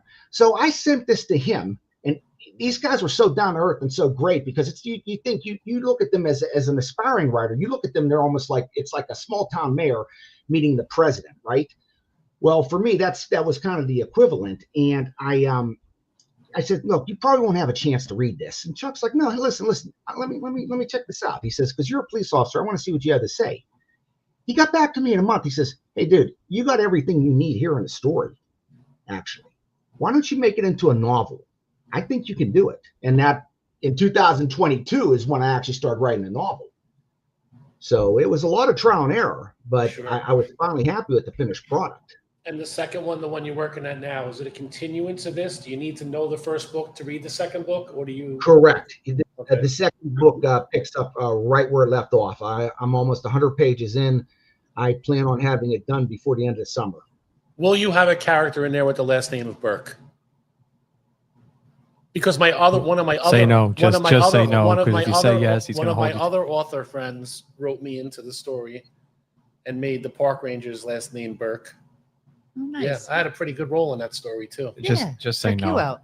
I did. Well, do you want me to keep you alive or kill you off? Which Oh, kill him off. Oh, Kill him so off. you won't Kill him fucking off, kill please. Hillary, but you'll fucking kill me. Okay, Kill her- I kill get her- it now. She's not giving you a fucking platform. Well, now we're talking. Now, Now yeah. we're talking What's going fiction. on here? No, you This got is me on the okay to show. go I'll put now. you in there. Yeah, now You're not Mo supposed to have me on says the kill. show. I'll put you Now in. Mo says it's okay to say kill because I'm the one fucking getting But 86. before we couldn't say. Before we couldn't say it about Hillary. Okay, Well, eliminate. apparently 86 doesn't mean anything because just ask James Comey. It's Yeah, just some that's what I'm gonna fancy say. shell thing. Yeah. It doesn't mean Seashell anything. on the beach. That he just stumbled across as the former FBI director that just happened to see, right? He was the FBI director, right? Comey? What was his job? Yes, he was Yeah, a former and then he FBI just director. happened to Correct. stumble Who across that had no idea what 86 meant. Mhm. Former FBI director. The fuck out of here. So when is that book coming out? When is that novel going to come out? You don't Well, know. like I said, I want Right? to finish it by the end of summer, and then of course then comes the. It took me 2 months to do all the proofreading. I actually paid a person because again, it's self-published. And Right. here's what I do want to explain to your audience if they are considering self-publishing. You don't need a library. You don't need a copyright. All you need is the International Standard Book Number barcode. That only costs about $22. That protects that basically protects your intellectual property. And actually, what I found out was when I first started doing this, once you put it in writing, it's pretty much yours. You don't actually you don't have to have these go through an attorney or anything like that. It's actually considered yours. The Batman movie that came out a couple of years ago, the one with Robert Pattinson, there's a writer at DC Comics who's or former writer who's actually suing, I think, the producers of it because he actually came up with the story concept, wrote it all down, but it never went anywhere. And now they took it and put it on big screen. So he's suing them on the copyright, basically on taking his intellectual property. I don't know what the whole, all the ins and outs of it are, but that's kind of where it's going. So once you put it on paper, it's yours. Because I start thinking well, what if somebody's going to want to steal this idea or somebody else gets this idea? And I had a friend, I was telling her about this, and I said to her, I said, I don't know, Mary, I mean, what if somebody else comes up with this idea? And she goes, well, I don't think anyone's mind works the way yours does, Right. and I don't think anyone else is going to want to touch this material because this is, what's funny about this, Mike, is there's a local writer for a small paper, and he did an article on this. And he actually didn't have a chance to read the book either. And he was asking me, about, well, who would you like in Hollywood to play the character of John McEnroe? I'm like, oh man, you got to read the book. This story is completely anti-Hollywood. It is not woke. It is not politically correct. I don't shy away from any of the topics that Right. created the environment that we're now living in. I don't shy away from that at all.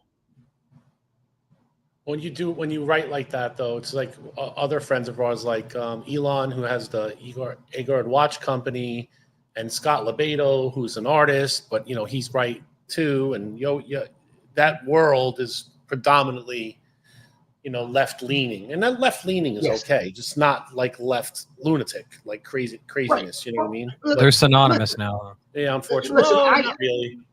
I believe in all artistic expression. NWA, the rap group, the song "Fuck the Police."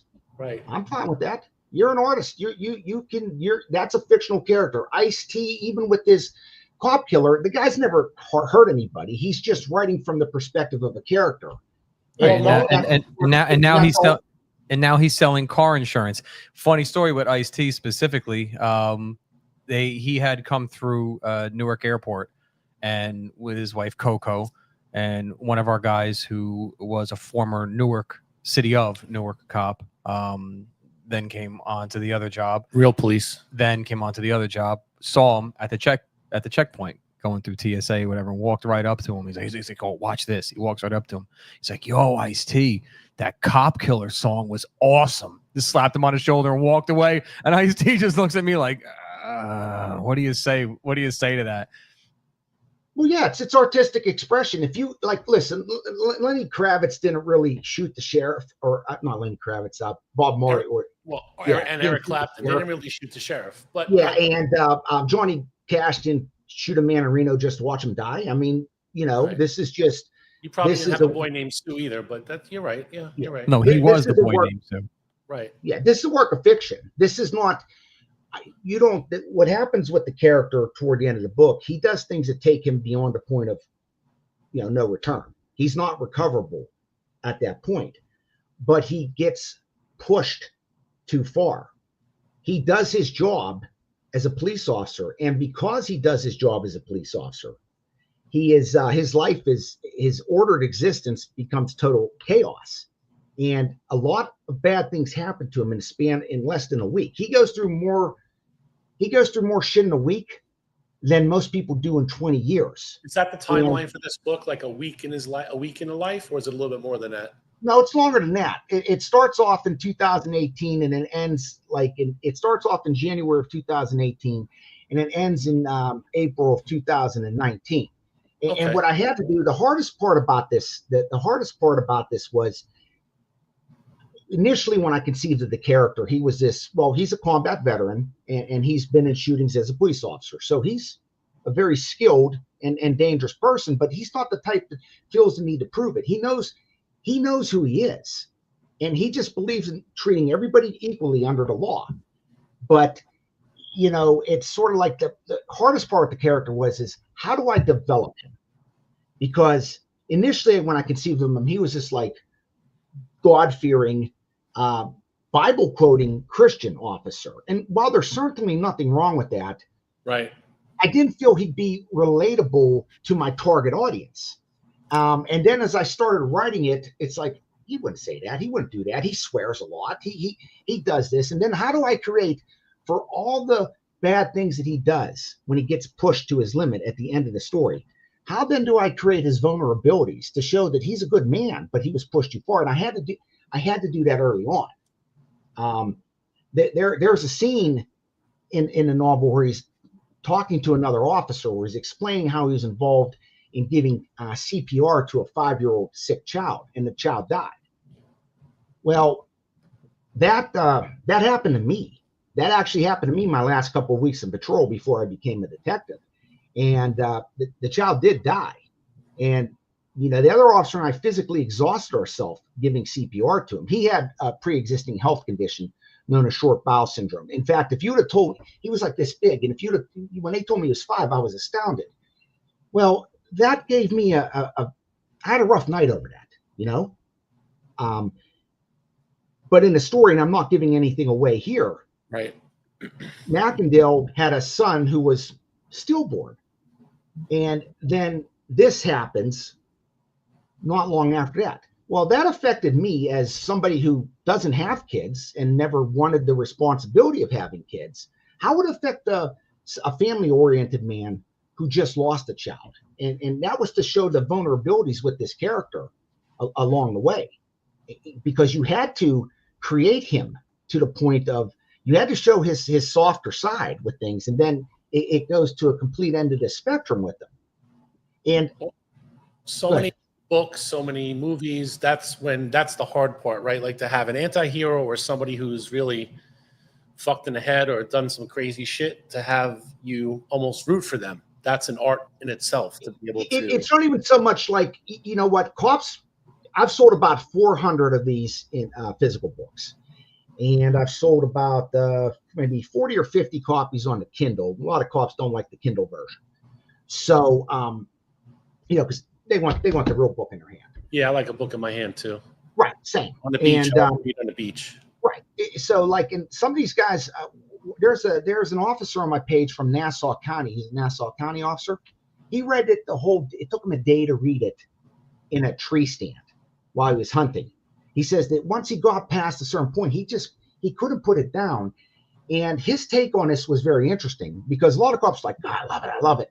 And then, like, I have friends that are, more left leaning, and they're like, well, I don't like what he did, but I understand how he got to that point. And I'm like, perfect, because you don't have to like what he does. He does bad things. But as long as you understand how he got to the point that you can empathize with his mindset, then right. I did my job as the author. And this Nassau officer told me his take was very interesting. He said, I found myself rooting for him, but disappointed too, because I'm law enforcement. I didn't want it to come to this. I thought maybe he was smart enough to get out of it.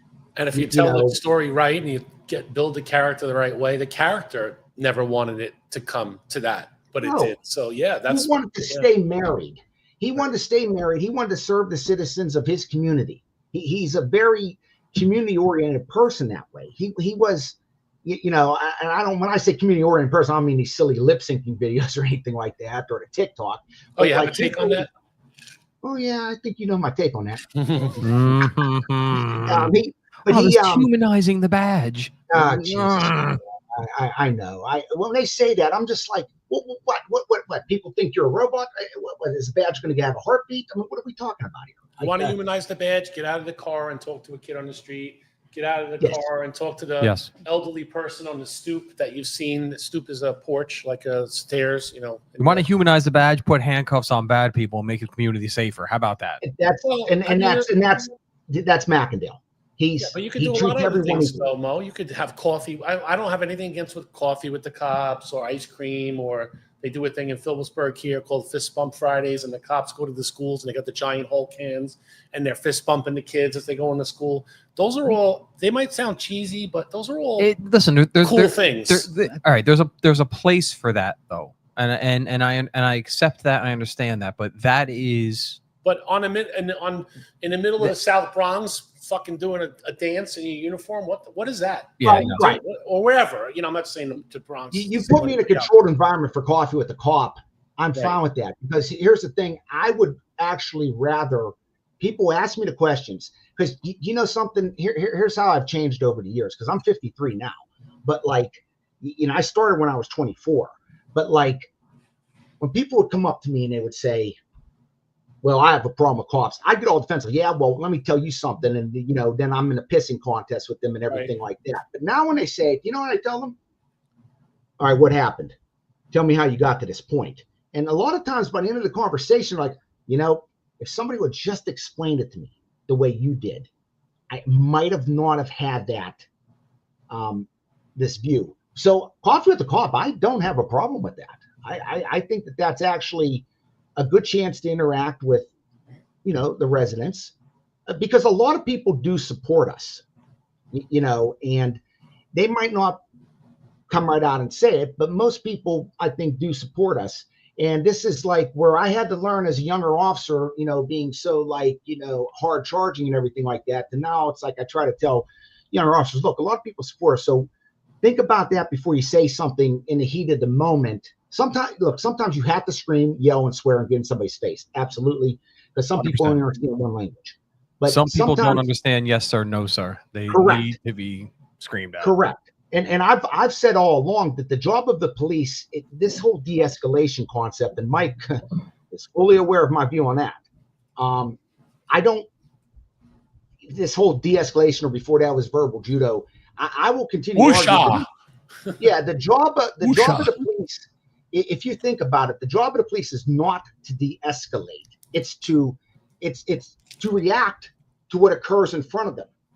Now, the problem I have with the concept of de-escalation training is if it doesn't work, if you can't talk a person down, well, then the officer gets blamed because, oh, look, he had de-escalation training. Well, no, that's not how this works. If you tell somebody he's under arrest and he says, No, I'm not. I'm not going. There is no Pantaleo. de-escalation. If anything, No. there's escalation.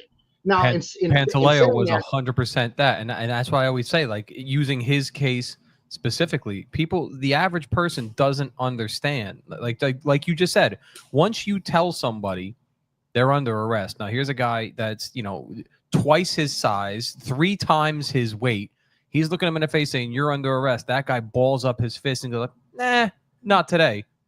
You can't put that toothpaste back in the tube. Like, that guy's got to be placed under arrest at that point. He actually said it stops today. That means he is not going to comply.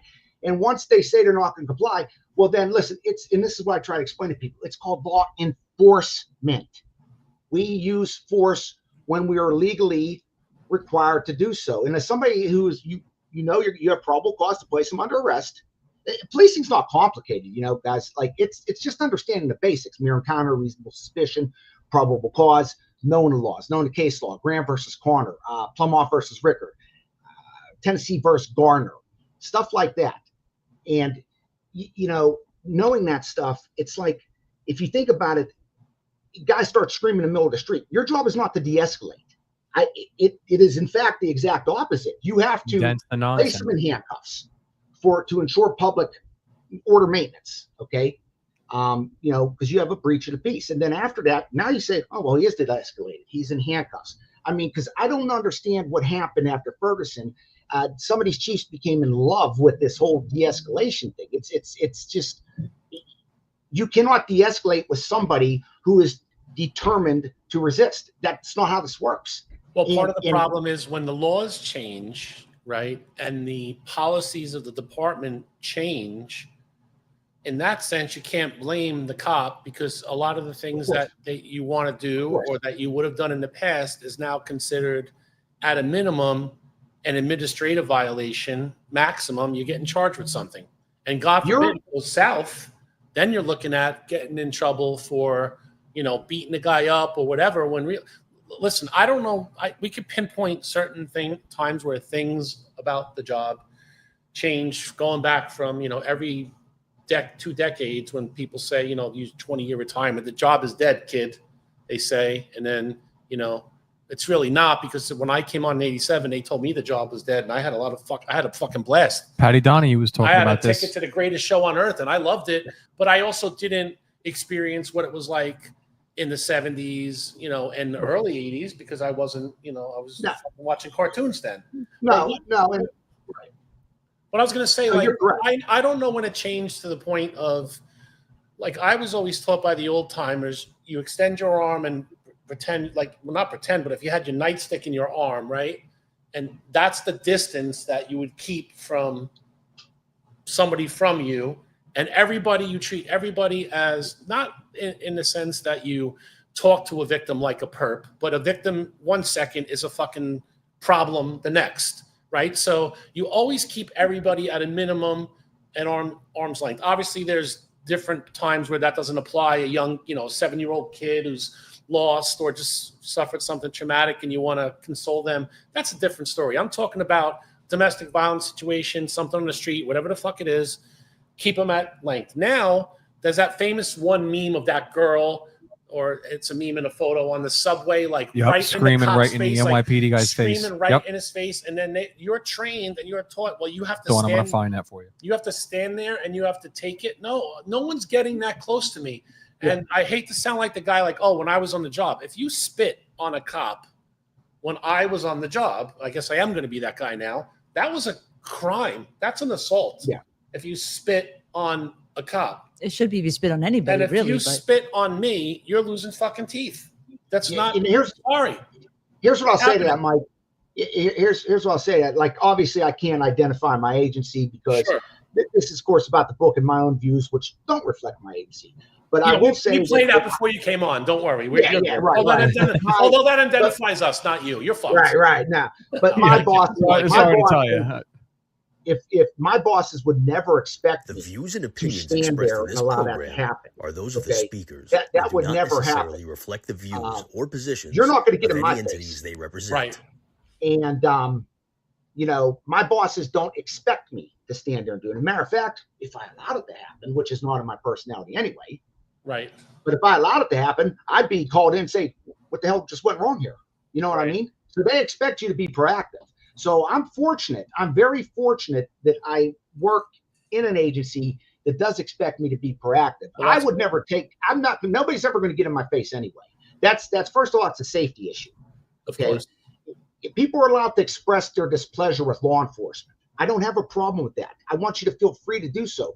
But the minute you get in my face, well, then you're going to end up in handcuffs. And well, the correlation of that is demonstrating compared to riots, conversation compared to aggressive actions. Same thing, just on a smaller scale. Same shit. Correct. Yeah, Dawn's finding this picture. When she gets it up, I'll give my. Here we go. All right. Exactly. So this right here is what's called hiding behind my shield. You hear a lot of people. The common phrase is that cops they hide behind their shield. If they didn't have that shield on, they would be pussies and they would never do the things that they're doing. The opposite is actually the truth. A girl like this in this moment right there is hiding behind that officer's shield. And let me say this. Nope, not yet. I don't blame that cop at all, because that's the environment that he's in. Yes. And that's the environment that the left-leaning lawmakers have turned New York City into, the place where you get fucking tickets and debit cards to come to fucking court and all sorts of shit like that. That was created. So, but still, I'm saying that though, and I wouldn't want to lose my job if I have kids and a mortgage and my future. I'm not second guessing this guy. Good for him for being able to hold it together. No, 100%. I'm not letting I take a job inside or do something fucking different. I cannot be disrespected like that. And that's fucked up for the next cop and the cop after that too. But this right here, she's hiding behind his shield. And this is what the majority of protesters do. The majority of the people out there hide behind our shield because meaning I have a job, I have a pension, they know, I have a family. I'm not going to lose that for you. More you than that, mutant. more than that, you have a job, you have a pension, you took an oath, you have responsibility, you have the biggest word, you have restrictions. Right. And they know that. They know that they have no restrictions. They can push the envelope to this point. They know it. And you can't do shit because your hands are you can do shit, but like you just said, different times. Yes, you're risking everything. And that's the problem with this modern day quote unquote protester. They're not protesters, they're antagonists, they're anarchists, and they're rioting. This broad right here should have been body slammed. Again, not like you said, I'm not second guessing the cop. Not his fault. Well, not for that. I wouldn't body slam her for that, but she'd definitely be flipped. She could bite his face right now, bro. She 100% should be body slammed. But she didn't. At a minimum, okay, she could, but she didn't. Hands are on. She's turned around and she's handcuffed. Body slam would come. She's picked up and she's dropped. Her actions after that. She's picked up and she's dropped. That's where you get in trouble. You don't need to body slam her. But I would be physical with her. And if she did anything to try to stop me from arresting her, then I would body slam her. Would you bang, marry, kill, or pardon her? I'm just kidding, dude. All four. You know what I mean? All four. Listen, it's again, times have changed, right? I don't know if I ever told this on the air, and I'm not going to get to the whole story, but I took my gun belt off once and was outside of a place of business because the guy inside I summonsed, and I don't really write a lot of I never wrote summonses, so this guy obviously was a dick for me to write summonses. I was more into the arrest part of it, and also interacting with the community. That's what I like doing, so that's what I did.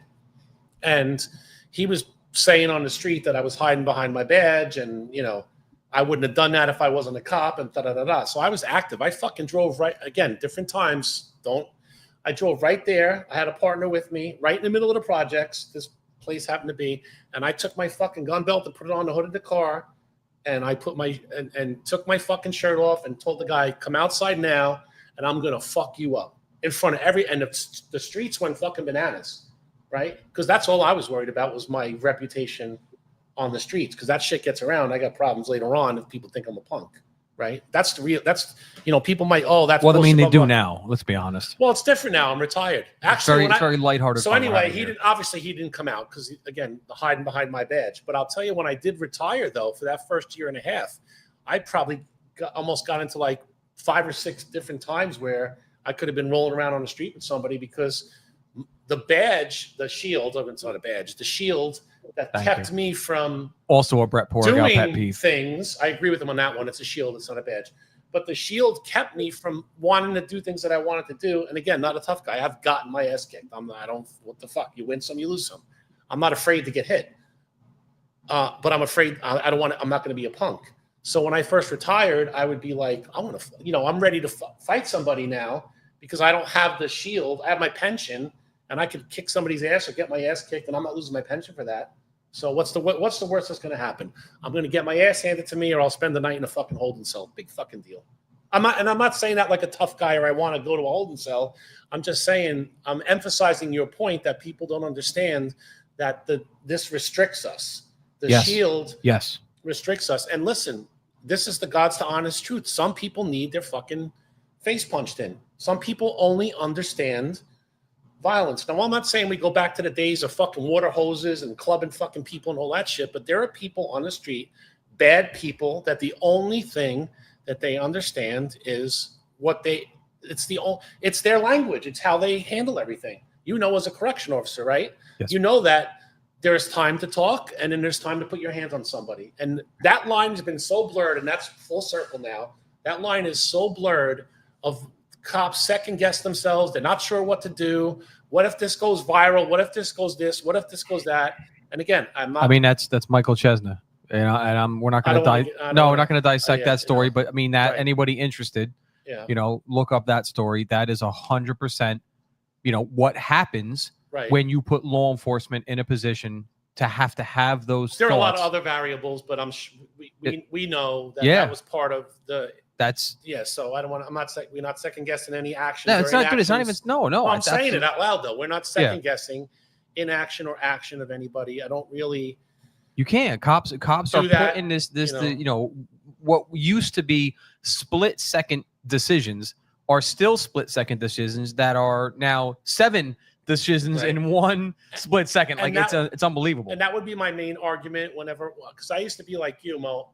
I used to go, I'll say JL, you don't know I'm going to call you Mo, but Mo, JL. I used to be the guy who would argue with other, not getting into any school shoot, like any specific incident, but I would do this and I would have done that and they should have done this. And this is how, no, dude, unless you've been in a fucking shooting, unless you've been at a mass event or some sort of traumatic thing that you were forced, we all like to believe that this is what I would do, right? But I've seen it. I was driving towards a 1013. That's a cop calling over the air for help. And we were driving towards it, and there was a cop coming the other way in a scooter. And I had his fucking one of those 3-wheel scooters, and he was going the other fucking way. And he had his radio in his fucking hand. So I know we all knew he heard the fucking call. And we took care of it our own after it was over. We took care of it. He's a fucking coward. Rose to the rank of captain. I'm not going to say his last name. You want to know why? Because he was on a sergeant's list, Mo, and he didn't want to get jammed up or have anything happen where that could mess up. So it comes from all over the place. These things get in your mind and you make these decisions. But I say that unless you've been there and unless you've done it, you'd like to know what you were going to do. I'm sure that guy thought if that ever happened, he'd be right in the middle of it. And then he's in a scooter driving the other way. You know what I mean? Or whatever the case may be. But you don't know. So when people start to, I'm not talking about dissecting a situation and saying, this is where this could have happened or that could have happened to better ourselves, to prepare for the next time. I'm talking about guys and girls criticizing, saying he should have done this. And well, you weren't rolling on the fucking ground with the guy. You know what I mean? You didn't, do whatever it took to fucking survive that. Why are you judging that person? If they're alive and they went home at the end of the day, and the purpose in jail or dead, that's a fucking happy ending to me. Move on to, dissect it later on and look at it and try to be better at our job. But no fucking apologies ever for just wanting to go home to your family. See, I think it's worse too when civilians start criticizing you because we've never been in most of the situations you've ever been in. We have no idea. Well, then they're like, if the, Then I just put up the meme, everything I learned, everything I know about being a cop on the internet, that book with the cop thing, I just put that up everywhere. Sometimes I just go on Facebook just for that. And I look at a story and I just drop them everywhere and I leave just because Mike, I created my Facebook page for that reason, to educate civilians. And you know, on this, that's why I put as much information as Shoot the gun out of his hand. Right. You know, I put all that stuff in there. Right. And that's I've had people tell me, you know what, it actually makes sense to me now. We had a shooting out here several years ago where an officer shot a teenager, and of course it blew up into protests and riots and everything. And I said 100% from day one, unequivocally, he was justified in what he did.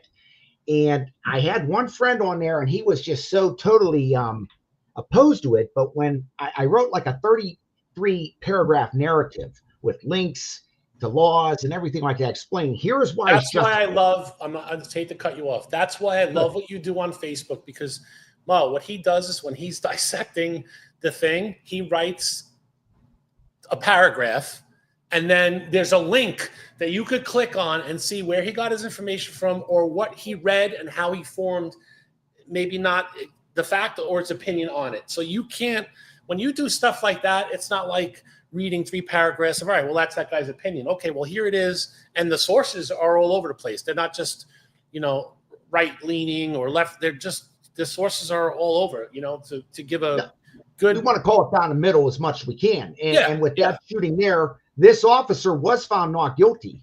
And my one friend, because I said from day one that, listen, he was justified in what he did. It ain't pretty. You don't have to like it, but it's within Tennessee versus Garner.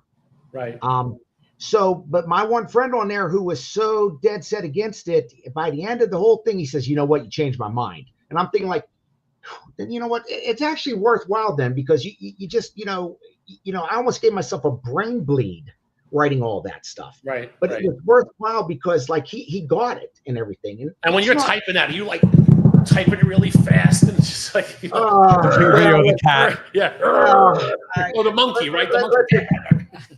Yeah, let's just say there's a reason I'm going through a divorce, right?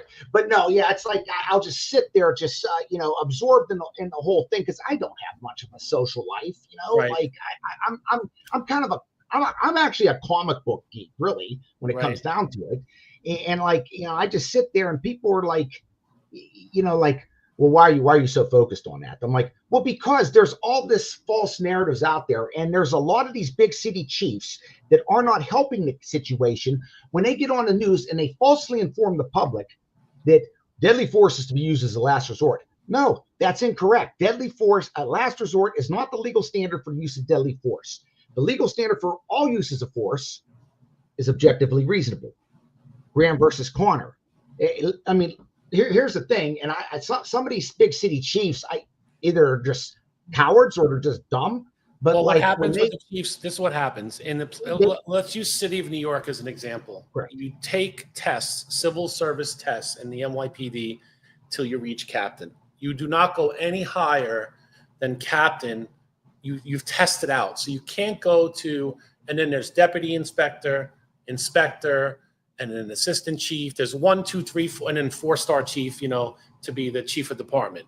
You don't get the above captain unless it's a political. They're all political appointments, and even in places where it's not civil service and you're appointed to your position by a mayor or, you know, if it's a top by a governor, so you're indebted to them in a certain, you know, in some way to toe the company line. There's rare cases where it's people that are higher up that still have their fucking balls and will still defend their guys or gals. It's very rare these days. I just think some of these chiefs actually don't read the case law, you know, when it comes down to it, because like here, I just give you an example, you know, or they pretend they don't know what's going on. But like I say, last resort is not the legal standard. Every use of force falls under the 4th Amendment. Graham versus Connor. That was the most powerful case law that works to the favor of law enforcement, even though law enforcement lost the civil suit in Graham versus Connor. But like when a chief gets up there and says like, well, here's a prime example. Do you guys remember the Alton Sterling shooting back in Baton Rouge in 2016? Yes. Okay. Well, that chief there gets on the news and says, I as disturbed as the rest of you, even though it was clearly justified. You see them take the gun out of his pocket after they shoot him. They said he's reaching for the gun and they shoot him. It was graphic. it was something we wish didn't have to happen, but it was 100% justified. And this chief gets on the news and says, I was disturbed by the rest of you, and I demand answers. And I'm thinking, dude, 2 of your officers just shot a black suspect on worldwide television. You knew the answers in the first 30 seconds. You knew what happened in the first 30 seconds. So why are you getting on there and trying to appease people? Right. If they can't see, if the public doesn't understand why a registered sex offender and convicted felon who was not allowed to own a firearm in the first place, and they were called there because he was pointing a gun at somebody else, if they can't understand after he's reaching for the gun why the shooting is justified, then they're stupid. So quit wasting your time. They're stupid or they're calculated, because what they want to do then is they want to attach other things to it, like with George Floyd and Aaron Dean. This is bringing me to Aaron and all Dean. These different things where they have an agenda and they attach it to that so they can further their agenda, even though that they know they're muddying the waters or not, or they're not reporting fairly. So Mike, I felt that the officers with George Floyd screwed up. Obviously, George Floyd had committed crimes, and obviously he was a career criminal. But I felt that they did. We are, courts have ruled we are responsible for the safety of our prisoners, and they did not ensure safety. So that's, it's an unfortunate what situation. I'm saying is George Floyd then becomes this like fucking folk hero when he's a fucking piece of shit scumbag, and he probably where he deserves to be. The way he got there is fucked up, and I think you mentioned Aaron Dean. You and I actually disagreed on that. I felt that officer, while that was a horribly tragic situation, I felt he was legally justified. We agree. I thought we actually had a disagreement on that. Oh no, please, Mo, or a facsimile of Mo for like a year, every 3 or 4 days was going to Fort Worth, right? Fort Worth, right? JL, this is my hit my red button. I actually was on the Harris Faulkner show. She had a town hall, law enforcement town hall on Fox. Yes, on Fox, and I actually they have really good cameras on Fox. Oh, they have, yeah. Apparently, that's what Tony says. If only we had Fox cameras, our podcast would be so much better. No one needs to see me in fucking high definition. I agree with that. Yeah, so I said it. I actually appeared on her show and spoke about Aaron Dean. I have very, very strong feelings about that. Again, for anybody that doesn't know, I'll try to go fast and not tie up too much time. I'm not Tommy. You have the floor. Oh, the gentleman from North Brunswick has the floor. Oh, I appreciate that. Where the fuck you're from? I don't even know. Mars. Yeah. Aaron Dean responded. He was sent to a job it was an open door. A neighbor had called and said, "Hey, my neighbor's lights are on. The front door is open. This is not normal for her." Now, who knows neighbors better than neighbors? So obviously, if somebody's calling at 12 o'clock at night about a front door being open and a light being on that they normally don't see, you're going there with something in your head already, which is a burglary. That's any cop worth of anything is going there. Right. Now, this wasn't Mayberry. Like correct. Everybody's doors are open. So and, Aaron shows up. Aaron shows up. Everything's on body camera. You see him walk up to the front door. He leans into the open front door, and the house looks like a fucking bomb hit it. So now, if you're a cop, you're thinking right away, yeah, this is either a burglary or a burglary in progress. So a lot of people are like, oh, why didn't he announce himself? Morons, you don't announce yourself to the fucking perps inside the building, burglarizing it. Like, that's the most stupid civilian fucking TV, law and order. They watch TV and bang, bang, bang. It's the police. Open up the door. No, Fort Worth actually had a general order. They had a general order in relation to open doors. And it said, and I have, you know what, Dawn, I'm going to try to send you the screenshot while I'm talking about it. Hold on, give me 1 second here. Mike, fill the dead air for 1 second so I can find this picture. So what I was saying was, JL, after this happened, for a year, I don't even know if he still does it, like every 4th or 5th day, he'd go to the Fort Worth PD page and they'd have a post up about, yes, we're having coffee with the cop today. And he'd be like, is Aaron Dean coming to that coffee with the cop? Nope, sorry, he's in jail. You know what I mean? Like he would make comments like that.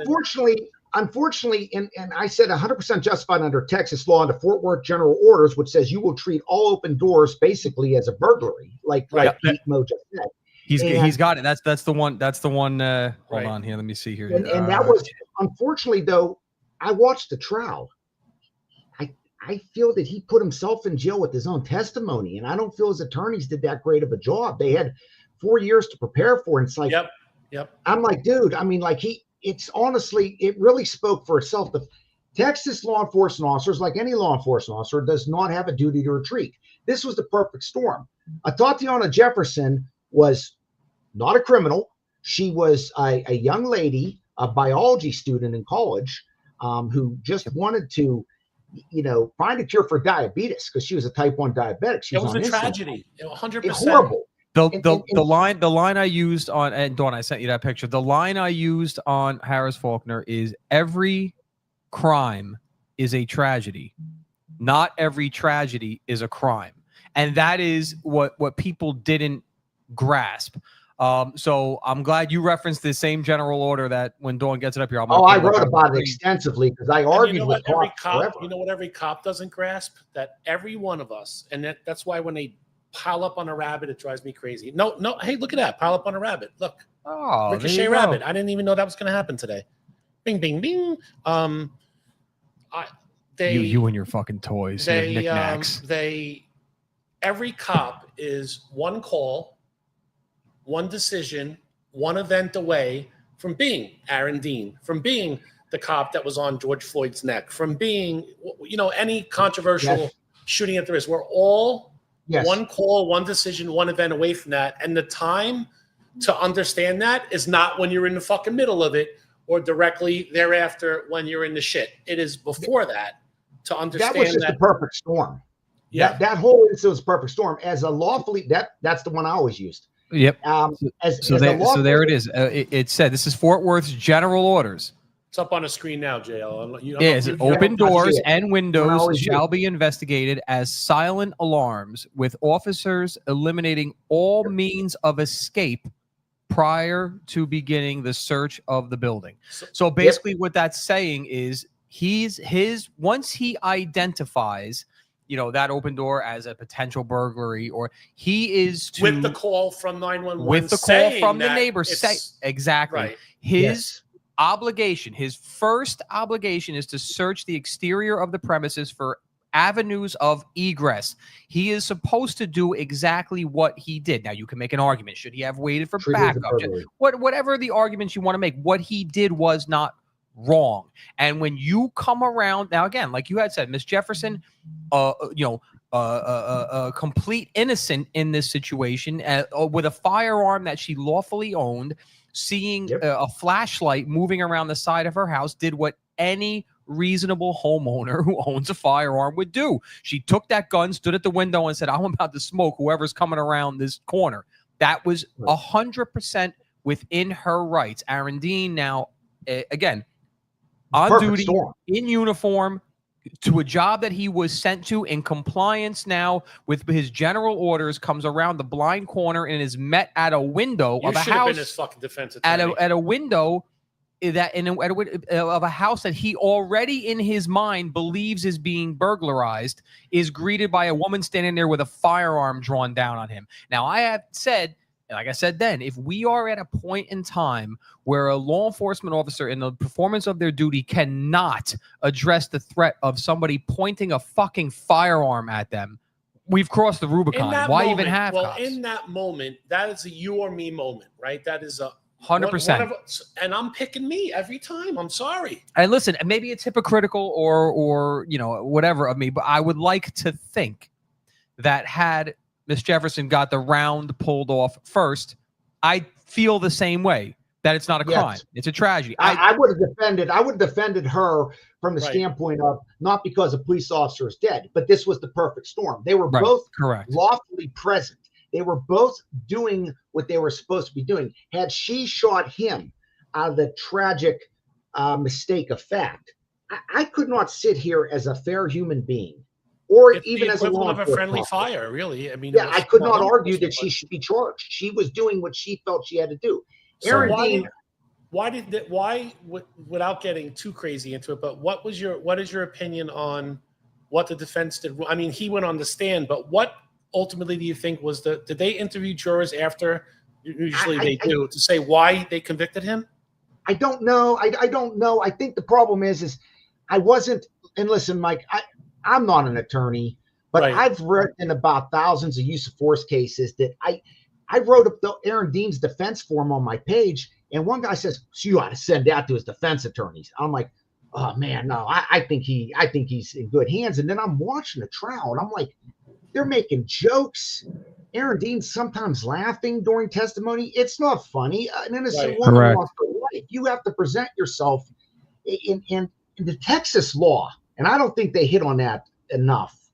You know, it's like you basically have immunity from prosecution when you're acting in accordance of your duties. That's going away in a lot of places too. Well, not in Texas, but yeah. you know, but I mean, it was just like, but like I think Mo just said it. Look, if we're at the point that police officers can't investigate a burglary call or a domestic here, Roger Fortson down in Florida, that is a completely justified but tragic shooting. He goes there for a report of a domestic. He knocks on the door to deputy. Roger Fortson answers the door with a gun in his hand, as all homeowners are allowed to do. Is it advisable? Well, maybe yes, maybe no, depending on circumstances. But the deputy then draws his service pistol and fatally shoots Fortson. He is justified. Fortson was right in a legal sense too. But now they're charging the deputy, and I don't anticipate that's going to go very far, because the Florida Stand Your Ground law also applies to law enforcement officers. And they just found that out a few years back with Peter Peraza for the Jermaine McBean shooting, when they wanted to charge a Broward County deputy, Peter Peraza, for shooting a Jermaine McBean who was armed with an unarmed airsoft gun. But Florida says you can't open carry, and that was the perception of his real gun, and the deputy did shoot him. They tried to charge him. It always comes back to the racial thing, you know that, and that's what the Fortson shooting is. That's what the Jefferson shooting is, and that's what the McBean shooting was. And if I'm remembering his name correct, but anyway, they used the defense attorney said Florida Stand Your Ground says he does not have a duty to retreat. So I expect that to be applied to the deputy, the wrongfully charged deputy in the Fortune shooting too. Well, Florida is like California; they could both be their own countries, right? Like Florida. Yeah. Like, listen, people don't like when I always tell this to Mo. Like, it's not what you. Well, in this case, it is what you hear, or what you read. It's not what you don't read or what you don't hear. When I'm watching things, that kind of makes me either get alarmed or say, oh, there's more, you know what I mean? Why aren't we hearing about these things? That's what makes me want to look further. I thought it was very refreshing when we talked about this last week, when the sheriff came out from Brevard County and said, we're going to kill you. Graveyard dead. So he's already putting out there. Right. He's already putting out there that this is what you can expect if you come into our county and you try to harm a police officer, right? Or if you try to commit crime, we are going to shoot you, and we're going to keep shooting to you until you're dead. So in those cases, you have to support. That doesn't mean the cops are going to go out and be trigger happy, but what it does mean is that they're going to go out there with the sense that they can do their job and not have to face persecution. They might still, and they might do something wrong, but at least they're going into it with the right mindset, which is what you said earlier in the show here, that we're not under an obligation to retreat. A lot of people would like that, but that's not what's supposed to happen. And in some places, I mean, that is basically, they don't actually say that in the administrative codes or the conduct of the patrol guide or whatever it is in each department, whatever it's called. They don't actually say that, but they say everything but that, because they'll say you cannot chokehold, you cannot armbar, you cannot strike someone, I don't know, whatever it might be, in the chest or whatever the case may be. You're taking away tools. You're taking away things. I never thought about any of that. When I got into a fight with someone who didn't want to go to jail, it was a fucking fight. And the fight is, I need to win. So if I got to bite your fucking ear off, hit you with a fucking garbage can, grab your fucking balls and twist, whatever it is to do that I need to do to get you in the handcuffs so I'm safe and my partner's safe and the streets are safe, that's what you did. And I think that's the way to fucking police, not let's try to, put a pillow down and give them a mint after, you cuff them, or, are you okay, sir? Would you like some more? Fuck you. You're a criminal. Well, you committed an act, and I got to take you to jail. I'll say to that, Mike? Go ahead. Here's what I'll say to that. There's a reason you don't see rioting in Florida. Okay, you really didn't see it in 2020. You saw it a little in Miami, but those Miami cops were kicking ass. You don't see it in these counties down there because it's simply not tolerated. Antifa, Black Lives Matter, these anti-ICE idiots, they are not going to go down to Florida and cause problems because it won't be tolerated.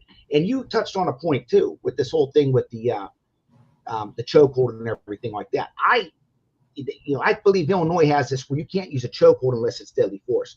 Okay. Well, how do you, as the lawmaker, determine when I'm in a deadly force situation? That is for me to determine when I'm in the middle of a fight. If I feel I'm going to lose. Articulation. If you can articulate your fear for safety, and that in that moment, that's what you needed to do. Unfortunately, that's not what happens.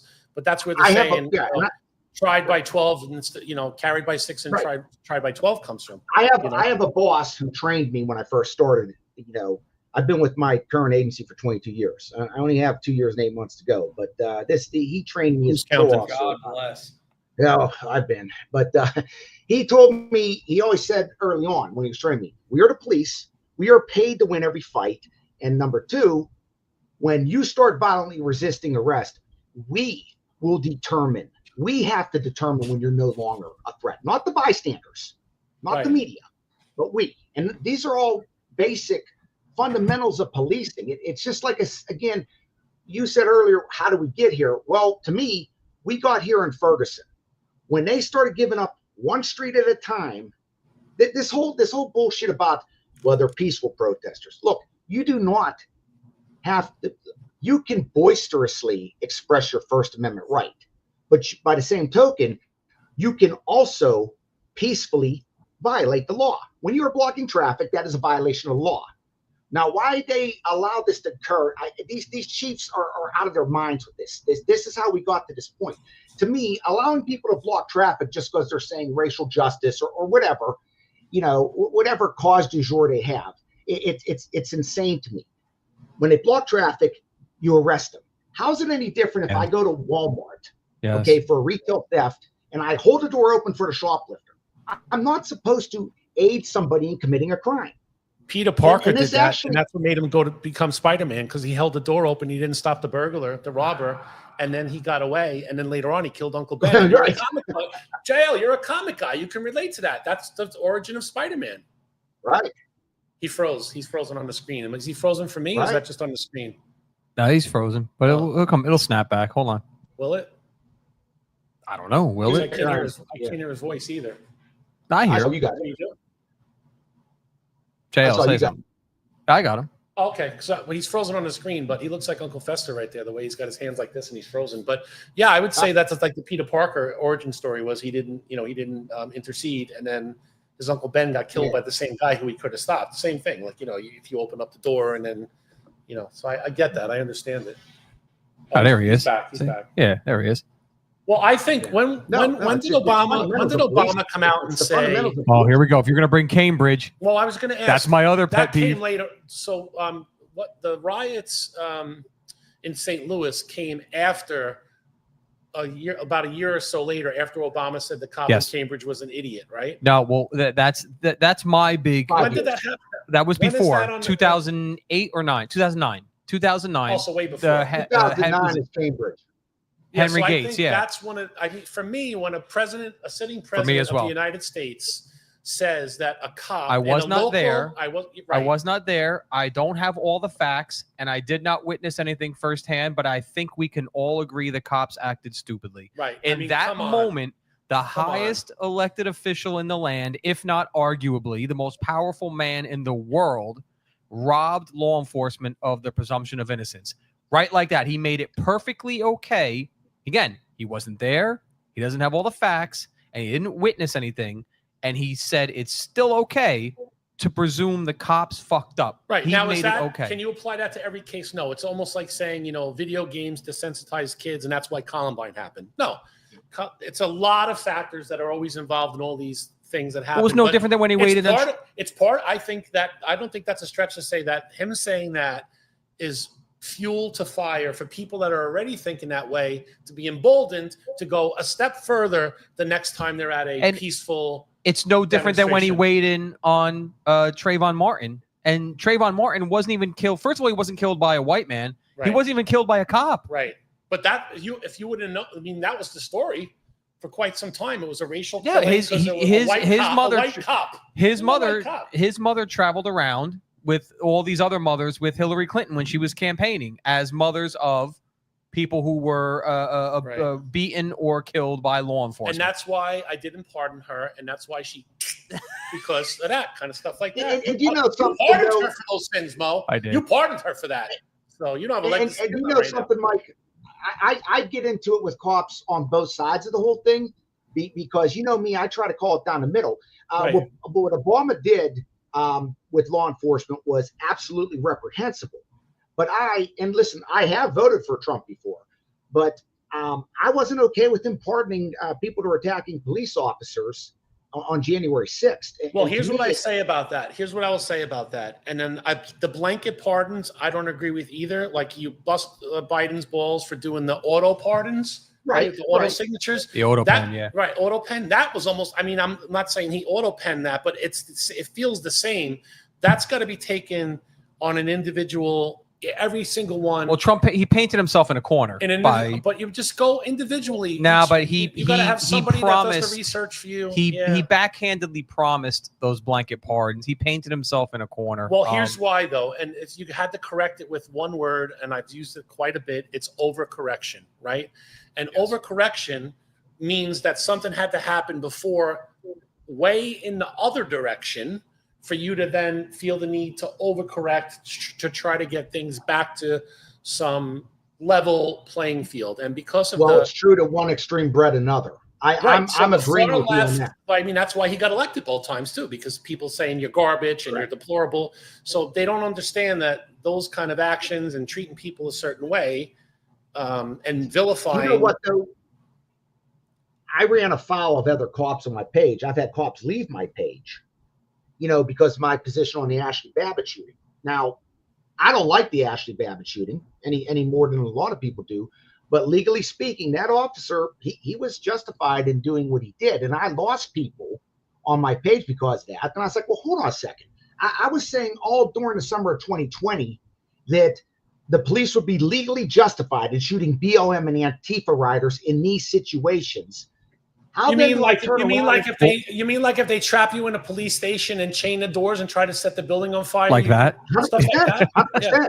Yes, I mean, and that's why I said that. How do I make the argument against this officer under similar circumstances? It's just I had to be objective about it, and I ended up losing people because of it. But I call it as I see it. You know, I'll tell you what, Jay. I meet you. You wouldn't have lost me off your page because of that, but I'll meet you in the middle with that. I agree that there may be things that we don't know, like what asset he was protecting or what was on the other side of that door that he absolutely could not let a single person through, because if one came through, then the flood was coming through. There's a lot we didn't know. The thing that stinks about that case specifically is why didn't that play out in court? Why didn't that? Because that smells to me. Why didn't the unarmed person who got shot by a police No, because that's what. Listen, all at the end of the day, I know it was in the Capitol. All the insurrection. Put whatever adjectives and describe it any way you want. That was a law enforcement officer who shot an unarmed person, right? And all the other cases, an unarmed person who, at that point, is only guilty of criminal mischief, criminal trespass, and disorderly conduct. Right, but at best, okay, at that point, So is that justifiable? Apparently, it is. But why in that case? And I'm not saying go look at 9 million other cases and overturn them. And if that guy was wrong, then wrong that we find them wrong, then other cops are wrong, or vice versa. I'm saying that shouldn't there be some standard? Like if you're always going to cry unarmed, and then you had the Democrats or the left-leaning people parading around a few of these guys, like that fucking tattooed guy. What's his name? Oh, that please. Yeah, all he is a fucking political pawn. Writes books, goes with fucking De Niro in the fucking city. Why are you at a fucking anti-Trump rally? What the fuck are you there for? You were law enforcement. Here's what I'll say to that, Mike. I have problems with both sides on January 6th. I have a problem with the liberals. Now all of a sudden they love the police and they want to hold Michael Fanone and Harry Dunn up. That was 10 fucking minutes. That was 10. That was like their 9/11. You know what I mean? I hate to say that, but that's so they want to hold them up as heroes. I have a problem with that. I have a problem with the hypocrisy from the left on that, but I also have a problem with the hypocrisy from the right on this too, because all summer long they're saying, hey, start mowing down BLM riders and everything like that. Well, there was cops on January 6th who were beaten, sprayed with bear spray. They were dragged. These were all grounds for deadly force. And the right saying, well, they were patriots. Look, you can't have it both ways. Not you, I'm saying in general, because I have a problem with both sides, because of those people attacking the cops on January 6th or otherwise probably the thin blue line crowd. So people are, but the problem is there's the overcorrection, because that's kind of stuff was going on for many years previous to that. Cops were getting fucking beaten, locked in precincts, chained in the precinct, trying to fucking Molotov cocktail and burn cops alive in a fucking precinct. What happened there? Look, all these fucking riots. Here's the thing. Here's how you end this, right? The over. I'm not defending the one January big question. Saying, and JL, you're not going to lose me on your page. I'm ordering your book the minute we're out of here, and I'll tell you why when we're done anyway. But here's the question, right? Was January 6th an insurrection? Okay. If January 6th, was it aided and abetted by it doesn't even matter. FBI, it doesn't matter. CIA, Secret Service, whoever the fuck you want. Well, an insurrection by definition was January 6th an insurrection. Well, let's just say if it's an insurrection, it's the first unarmed insurrection I've ever seen. However, if I do want to concede that it is an insurrection, let's just say, for the sake of argument, it is an insurrection. They were attempting to disrupt the election process. Okay. So if I concede that that's an insurrection, then so is exactly what's been happening in California, okay, for the last couple of weeks. Exactly what was happening in Portland, Oregon in 2020. Now you're going too far. What's a fucking cinder block tossed off a fucking bridge at a cop that hits him in the... What's the big deal? Come on. Well, you know what I'm saying, Mike, though. I got to be consistent in calling this down the middle. I'm saying I'm agreeing with you, but I'm being facetious when I'm agreeing with you that they just cherry pick what's right, what's wrong to fit, their agenda. And we're the ones stuck in the middle. I get that. Yeah, and that's what I'm saying. This is where I piss people off on both sides, because I was not okay with the congressional Democrats after vilifying law enforcement the summer of 2020 with this George Floyd Justice and Policing Act that went nowhere, thankfully, because of the filibuster. But now all of a sudden it's like Michael Fanone is a hero. Well, listen, Michael Fanone did not deserve to get beaten and dragged. And then as a result, he had a heart attack, I believe, too. He did not deserve that. He showed up to do his job. But with that said, okay, he's allowing himself to be used by the Democrats who under any other the congressional Democrats who under any other circumstances would happily hang him out to dry in a different situation. Now, to answer your question about why then did this officer, Michael Byrd, lieutenant, who shot Ashley Babbitt, why was he cleared? Well, because his actions fell within Graham versus Connor. And that's these federal prosecutors. We did post a link to that case, by the way, in the comments for anybody interested. Yeah, they will not. Federal prosecutors, in my experiences, and I'm sure your experiences too, they're not going to take a case if they don't think they can win it. Local DAs, okay, agenda-driven, left-wing DAs. They'll throw spaghetti at the wall. Yes, exactly, because here's why. They don't have a form of accountability. I have argued for the last 10 years that we need to have legislation that will strip district attorneys of their absolute immunity for when they engage in this sort of corruption or malicious-driven prosecution. This is not to say, if a district attorney convicts an innocent man gets an innocent man convicted in good faith based on what he knew and believed at the time, at that point, then yes, he should have immunity because he went with the evidence that he had. Police officers arrest people, the wrong people sometimes too, based in good faith on what they knew at the time. That's not the same as clearly some of these cases. I covered all of them, as many as I could. Clearly, with some of these cases, it's like, well, here, Philando Castile, 100% legally justified, although it was kind of a sad situation. But the Ramsey County District Attorney's Office brought Geronimo Yanez up on charges, and I said 100% he was justified. At the end of the day, he shot a non-compliant armed suspect. I don't believe Philando Castile intended to shoot the officer. I think he was trying to show him the gun. That was Minneapolis, right? Yes. Well, yeah, it was. Yes, it was. St. And Anthony. he was the passenger, and he had the gun on him and with a concealed carry permit. He was actually the driver, I believe. Okay. Yeah, I believe he was the driver. And or I could have that wrong, but he was. The officer saw the gun, and people are like, "Well, he lied about seeing the gun." Well, no, he didn't lie about seeing the gun because the Bureau of Criminal Apprehension came, took the gun, and he never saw the gun again. He never touched the gun after the shooting or anything. He was telling the truth. At the end of the day, he shot a non-compliant armed suspect, and I said he's not guilty. Whatever the jury does, they do. Well, fortunately, the jury found him not guilty. That to me is a malicious prosecution because basically, you went with what the race baiters told you. They sold you your outrage on that, told you this is what you have to think, okay?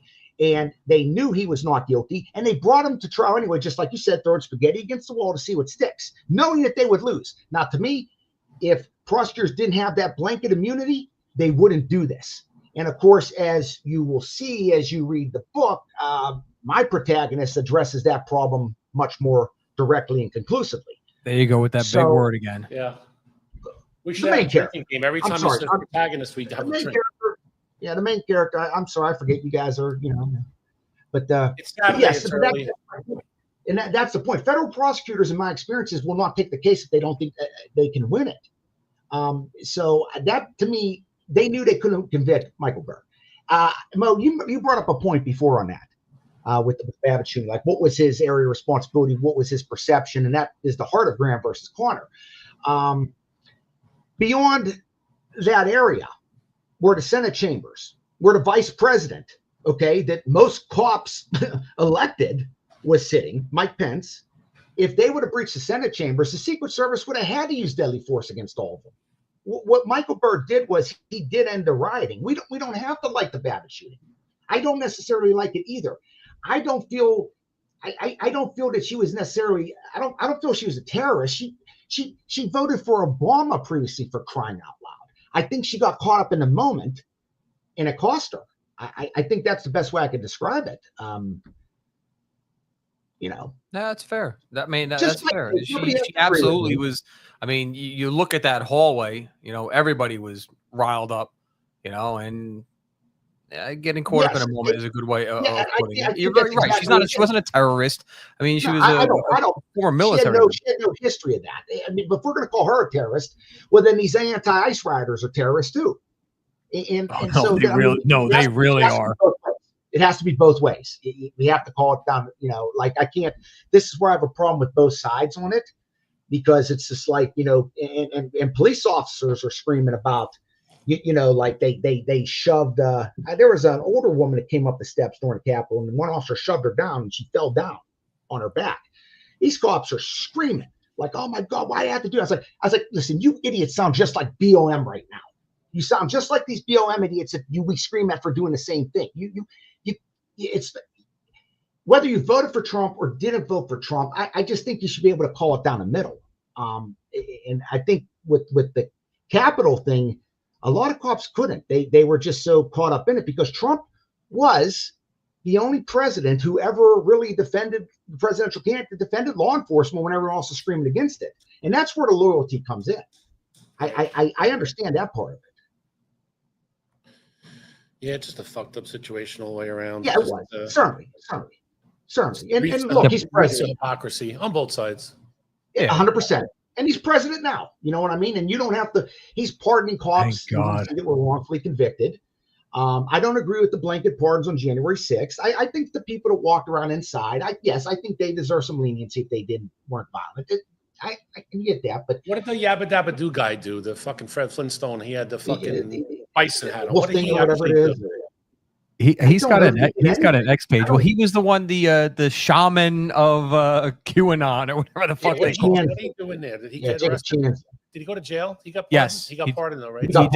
He did go to jail, but he was pardoned. Yeah, he was the one that was in the actual on the floor there by the where. Oh, right, yeah, the podium. Yeah.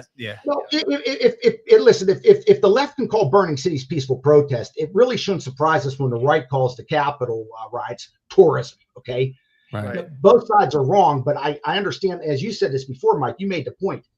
One extreme created the other. Sure. Obama, who was an excellent orator, had the ability with this whole Ferguson and Trayvon Martin thing to just say, listen, we are a nation of laws, and leave it at that. I'm the president. I don't get involved in local police matters, which they should. He should have kept that to himself with the Cambridge. And but he didn't, though. He absolutely created the incendiary rhetoric.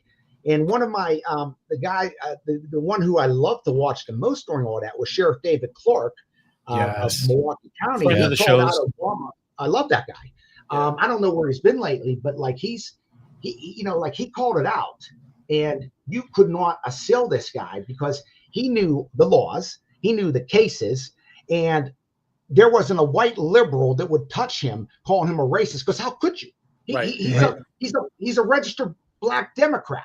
Him shredding Don Lemon is one of my most favorite clips ever, because again, having met him, having spoken to him, he is a very intense individual. So when he was staring at Don Lemon and he was saying, do you condemn Black Lives Matters right now? Like, and just stare, like I could actually feel like he was probably within an arm's length of just choking Lemon on the spot. He was that mad.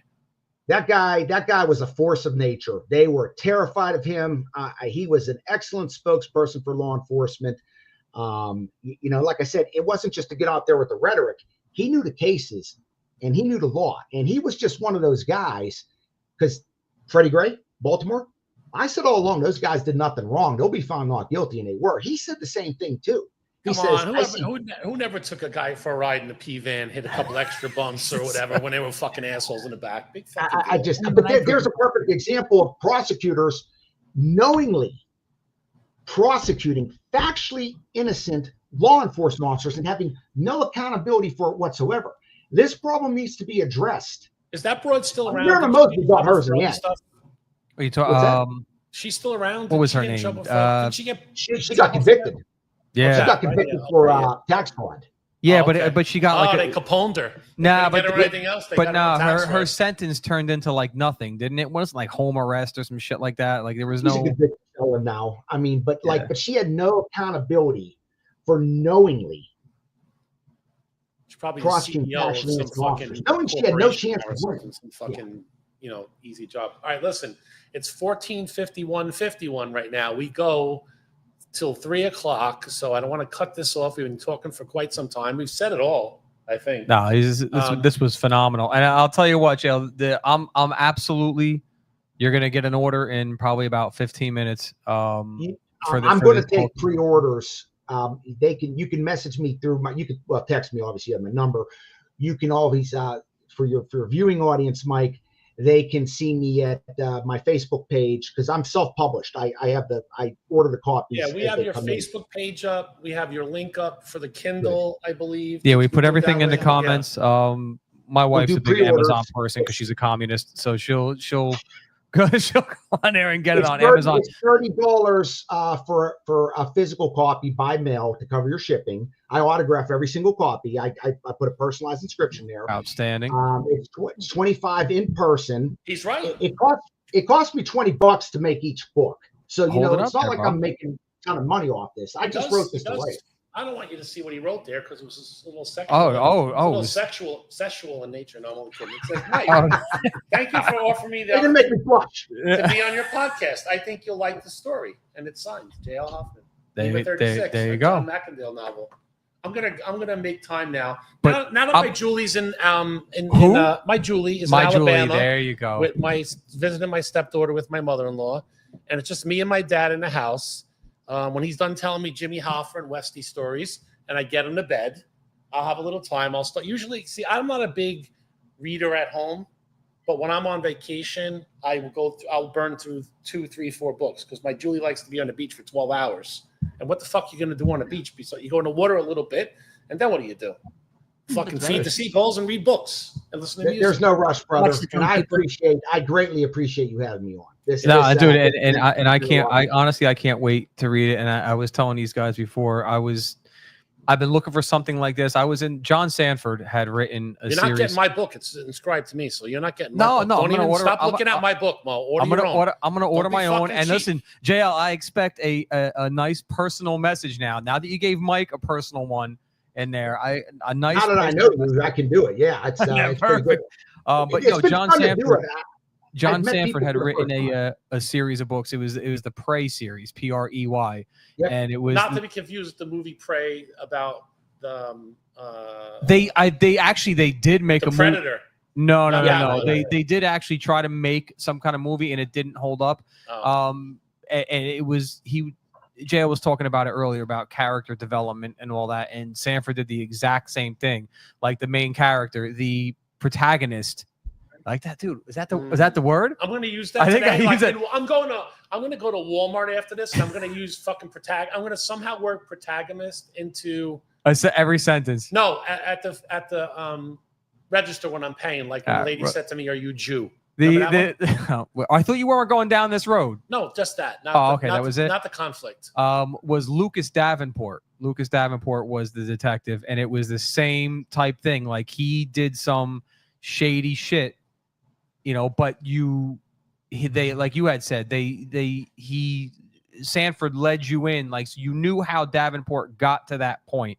So you knew what had happened in his past, and I'm ordering this. Because there hasn't been anything since. I killed all those Prey series books. Okay, how about this? Bang, marry, kill.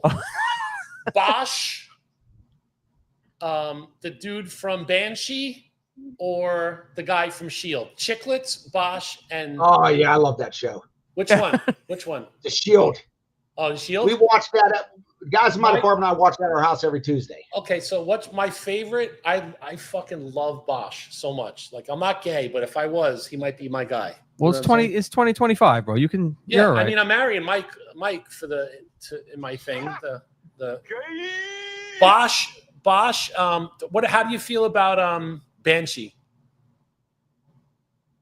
I never saw it. What? No. It oddly enough, Banshee takes place in a town called Banshee, Pennsylvania. I didn't know. I'm so like insular sometimes. Like I get in. You will love. Talk about protagonist. Oh my God!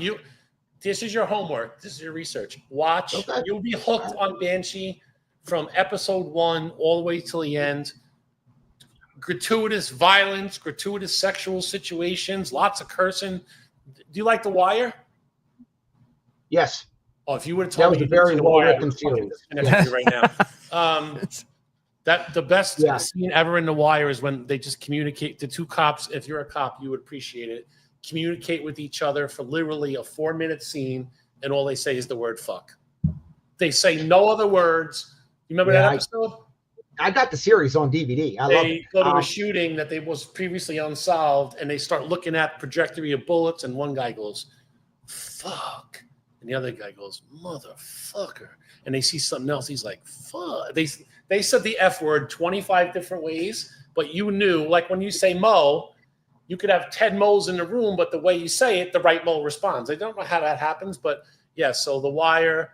Banshee, you got to see. I feel like this reminds me, like just the cover and the way you're talking about. My tattoo artist did that cover. He painted it in acrylics. He's doing my next one too. My tattoo artist. Oh, really? Yep. Yeah, it's not bad. I like this with the background. Looks very apocalyptic. Then I had a friend of mine airbrush a shirt for me. He changed it up a little. I like both of them. I love both. You bringing back up that shirt again with your name on it, but yeah, it's basically the cover. I can't believe what you said about Creed, though. I'm still kind of. Oh, you're still stuck on that? A little bit. Yeah, Slayer, Megadeth, Anthrax, Venom. Oh, there's my shirt. Look, there's my shirt. I'm going to send you one of my shirts, and I'm going to sign one of my shirts with a message on it. I'll write it on the tag. It's J.O., don't worry. Don't wear it. Don't wear it. Oh, wait, my shirt's not signed. I'm going to send him. I signed your boot. I'm a double XL. Hey-o. I'm going to send a coin, a Mike the Cop coin, Walking the Beat since 1987, and the T-shirt out to you. I'll get your information. Appreciate it. I wear a double XL. I'll get your information when we get off the air. Oh. All right. So we anything else to plug? I'm gonna send you one of my shirts. You send me one of your shirts. Sorry. We're like the two athletes on the field that take them off right on the field and they exchange. Oh yeah, that's actually a big thing. That's actually a big thing. Right. But it's not great when like a guy on the bench who's never seen the field goes up to Tom Brady and is like, I'll give you his jersey number's like 28 or something. He's like, here, the Tom Brady. You never get on a field.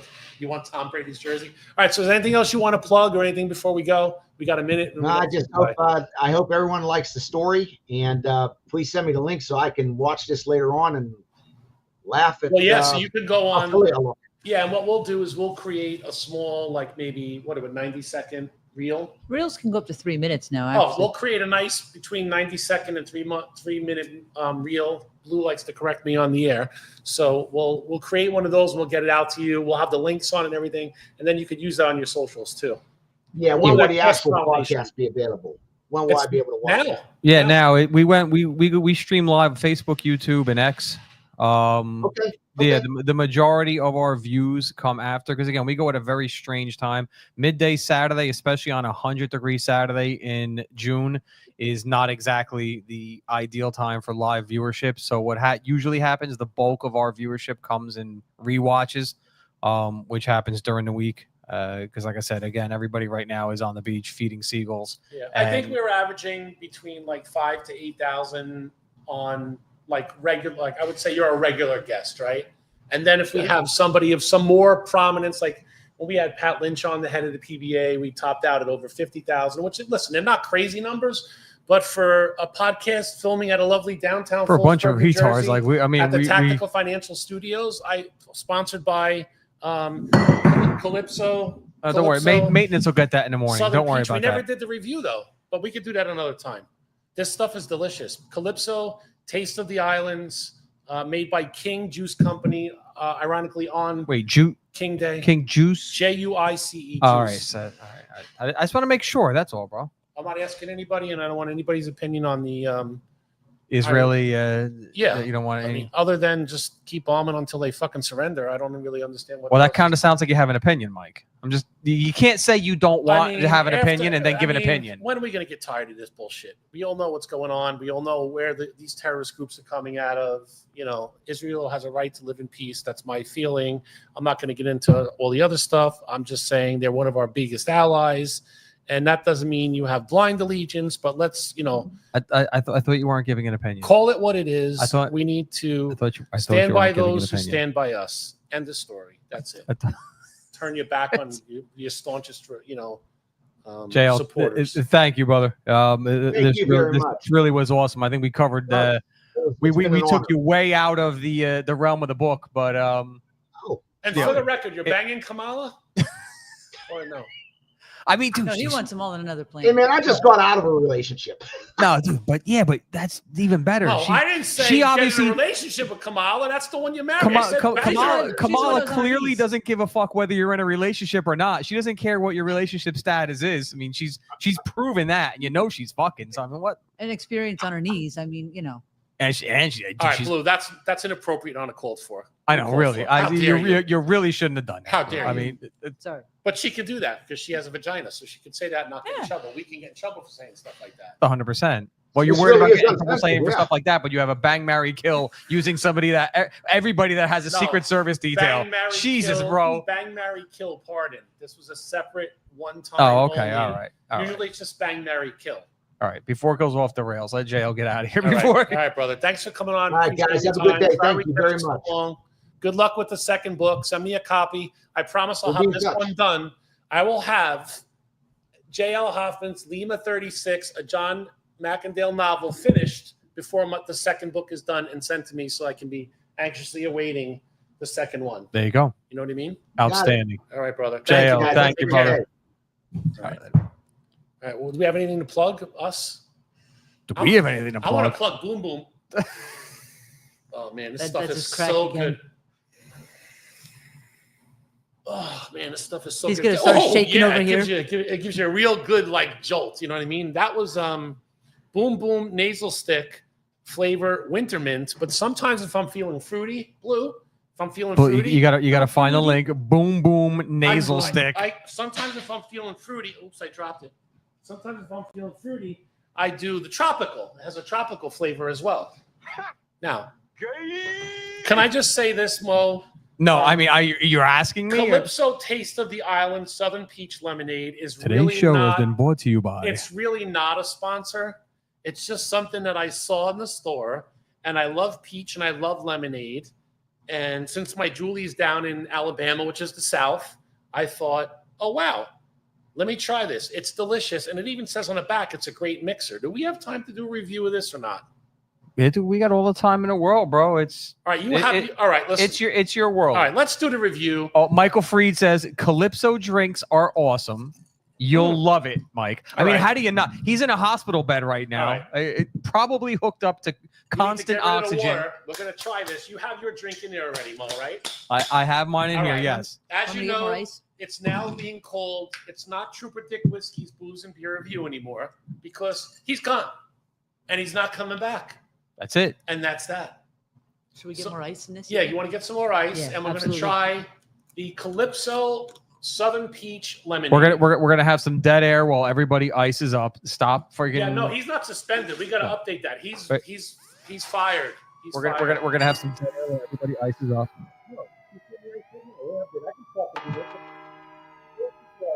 I can talk, drink, and get ice all at the same time. What is that? Because we're gonna have some dead air while you ice up. Trooper Dick Whiskey is suspended. I don't need dead air. Am I on the air right now talking? Yeah, you're on the air. That's Yeah. not dead air. All right, so, this is Calypso. They're gonna send me some free shit. Calypso Taste of the Islands Southern Peach Lemonade. We put that over ice, classy like a gentleman. We go over ice with that. I give some the blue right here. Mo, you have yours in the studio already. Correct. And remember, we're not rating. This is why I just brought Tito's. I didn't bring like any of those flavored vodkas. I have a million downstairs. The peach, the pear, all this stuff. I just wanted to put a little booze in here and see how it is as a mixer. And we're going to go with the Tito's, Mo. We're going to go with the Tito's. Okay. This is how Turk pours. This is how Mo used to pour. Is that enough for you? Yeah, that's plenty. You walked here today, right? I walked here today, but there that, you yeah. go. Yeah.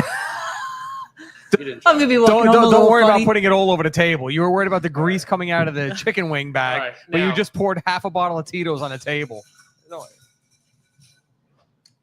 All right.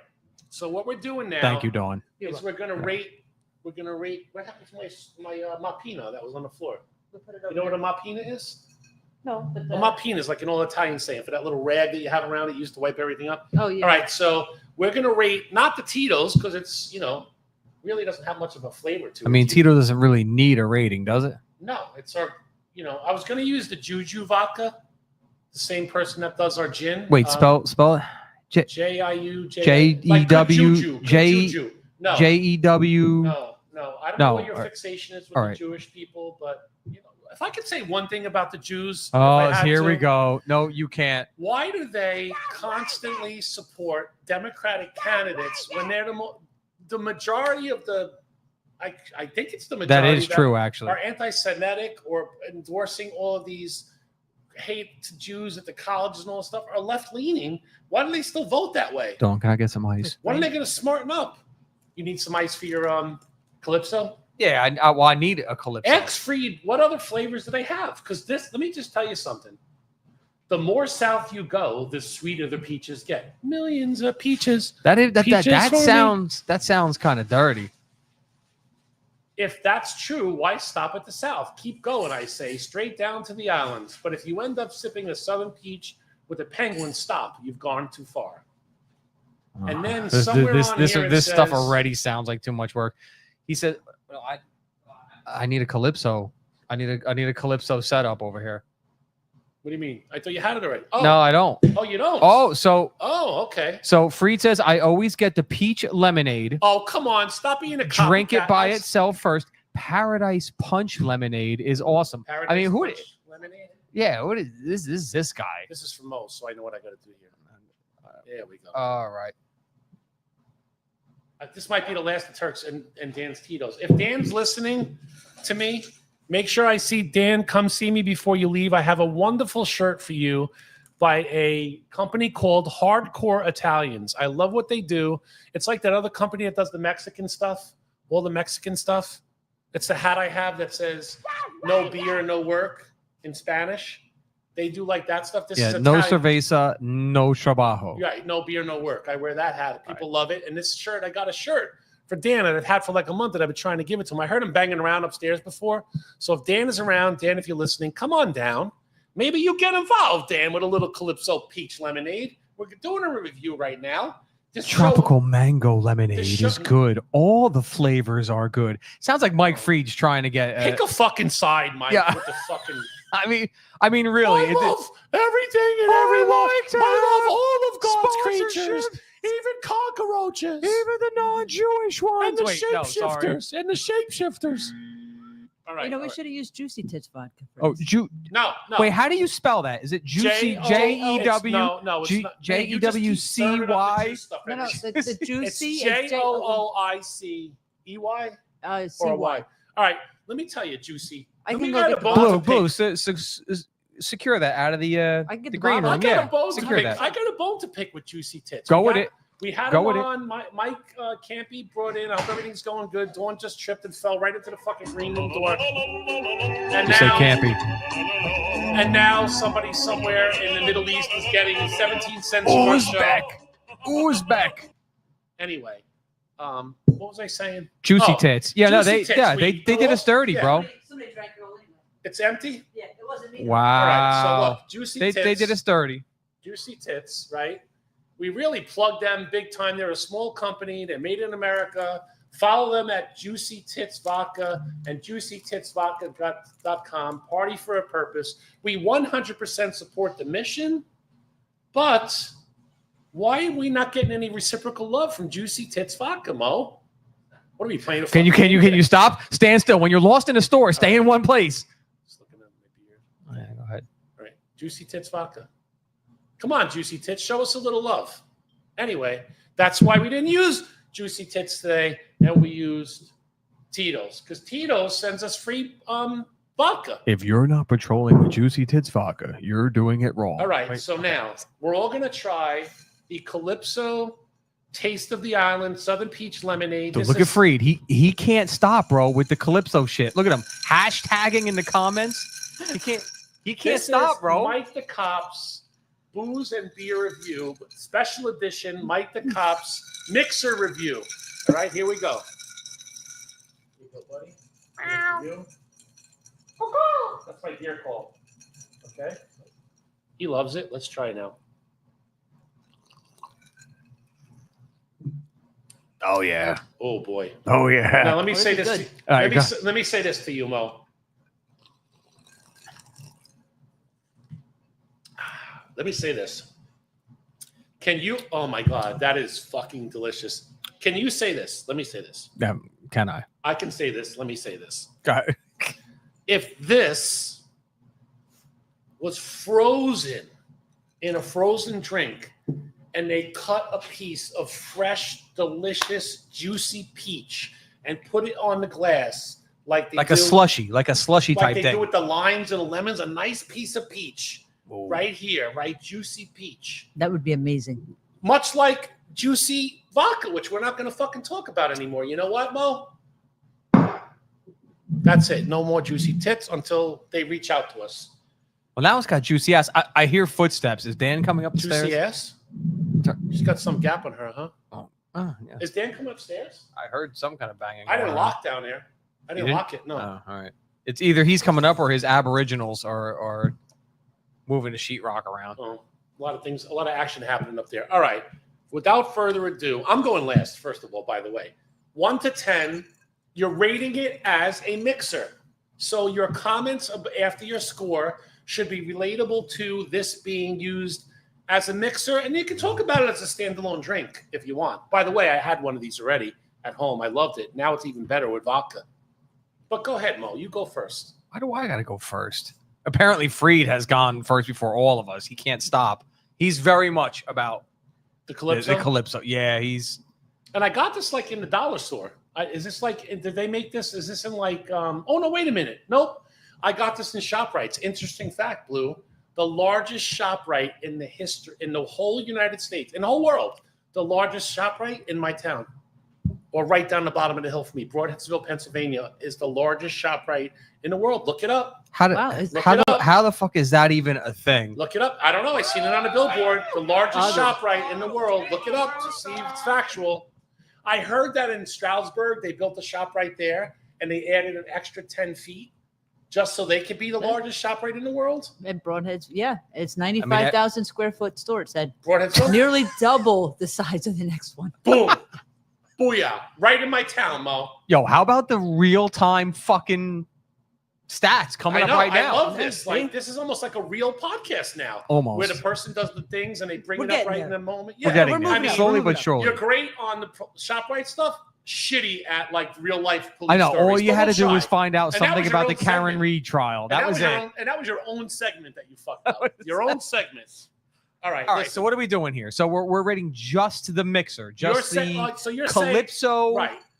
In other What- words, pretend that there was only club soda in here. All right. Is club the one that has flavor to it, or is it tonic? Which one's sweeter? Tonic is the one that has a little bit of flavor All to right. it.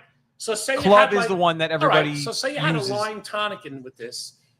Like where would this peach Calypso stand as a mixer to anything else that you ever used mixed in with a drink in your life? Non-alcoholic, of course. 1 to 10, and why? While you're doing that, I'm drinking because I do enjoy the peach flavor anyway. It's just as a generic. It's peach lemonade, Mo. Look, It's a dude, subtle- can somebody all right, somebody put a fucking choker chain on Freed? It's like $50 to $60 a case for 12. I've been trying to work out something with the bodegas by me. Wait a minute. Like, what is? 50 to 60 bucks for 12. If there's 60 bucks for 12, and I'm not a mathematician, Oh, here we go. nor am Go ahead. I a protagonist, but what I'm gonna say is that would mean that one bottle of this is $5 fucking. Get the fuck out of here. If I paid $5 for this, my Julie would kill me. Like I only went shopping because she wasn't here. You want to know what I bought? I bought Calypso Jelly Southern rings, Peach lemonade. Jell- I bought Jamaican Jelly beef patties. I bought Jamaican beef patties. I bought the cold cuts already made. I didn't have fucking time to do numbers and pick them up. I got my dad the fudge pops that he likes. We got to speak about your dad real quick too. I got don't forget. Captain Crunch. I got Captain Crunch and I got Frosted Flakes. I almost got a new Captain Crunch that has strawberry in it, so it makes Oh strawberry yes, milk. dude. Yes, I Did heard you about have- that. did you have I haven't that? had. No, there's also a orange creamsicle one. No, I don't like anything orange creamsicle because They- sometimes I feel like it tastes like medicine, They, like an aspirin. So I'm very iffy on the orange creamsicle stuff. I'm gonna try both. I haven't This is had part of either. the show. We just talk about whatever. It's my favorite part of the show. Are you going to rate This is the King Mike show, so I'm not the fucking king You're not. of all mediocre. I'm striving to be mediocre at best, is what I'm trying to do. We're What does that shirt mean? Miracle cost extra. What does that mean? Miracles cost extra. I don't know. I just like the shirt, to be Oh. honest. So there's no meaning behind that? Oh, okay. No, not really. All right. I'm not good with miracles. All I was trying to do was have a conversation and maybe something I lively know, for the air. I know, but really. it's Thank I you. looked like a in- fucking Good job. lead Good balloon. job. I Way to be, Dawn. It was I almost looked as good as the Karen That's Reed what you do trial. sound I saw it effect. in Some the sort of sound effect when she fucks It up was something. I'm gonna be honest. I saw it. It was on. There Yeah, you go. there you go. That's I it. saw it. It was on clearance. I'm like, dude, I gotta have that shirt. Okay. All right. That's really the story behind it. So what are we doing here? You're rating the Calypso. Um. Ironically, it has 210 calories. It's the same as my shield number. Yes, I I- was on the job. Oh, you are?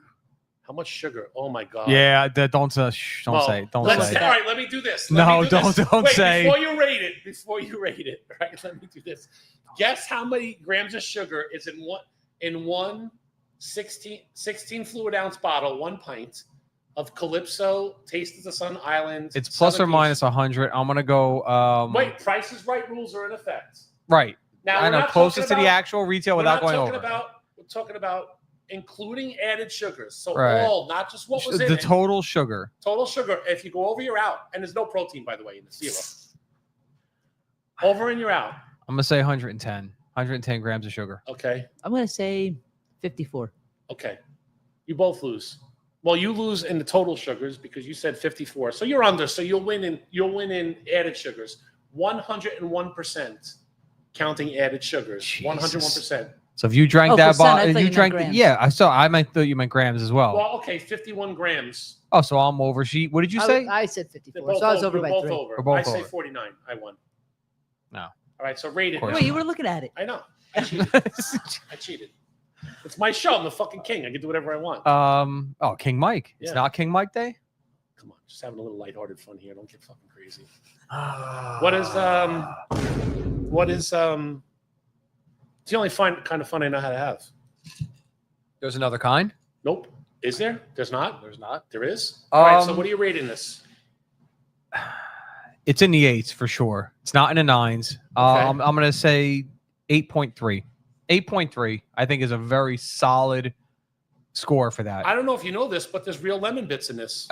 That's probably what puts it over the top. 8.3. So 8.3. And is it worth the $3.50 that Freed pays? I don't know. I feel like I didn't pay $3.50 for a bottle of this, but who knows? I'll have to find out now. I don't look. Look at your receipts with it's another reason why with the patties and another the reason why I'm not allowed to go shopping mall. I don't look at prices. If it's sparkly or catches my attention, I might buy it even if I don't like it. Walmart has Calypso on sale for like $1.47. There you go. There you go. There you go. Calypso Ocean Blue Lemonade. That actually sounds good. Ooh, Ocean Blue. Ocean Blue. I don't know that anything is going to top. Pear might be. I don't know. Yeah, I love pear pear. is your I pear. like pear and stuff too, but peach and lemonade is good. So 8. What was your Umi? That was Umi is pear.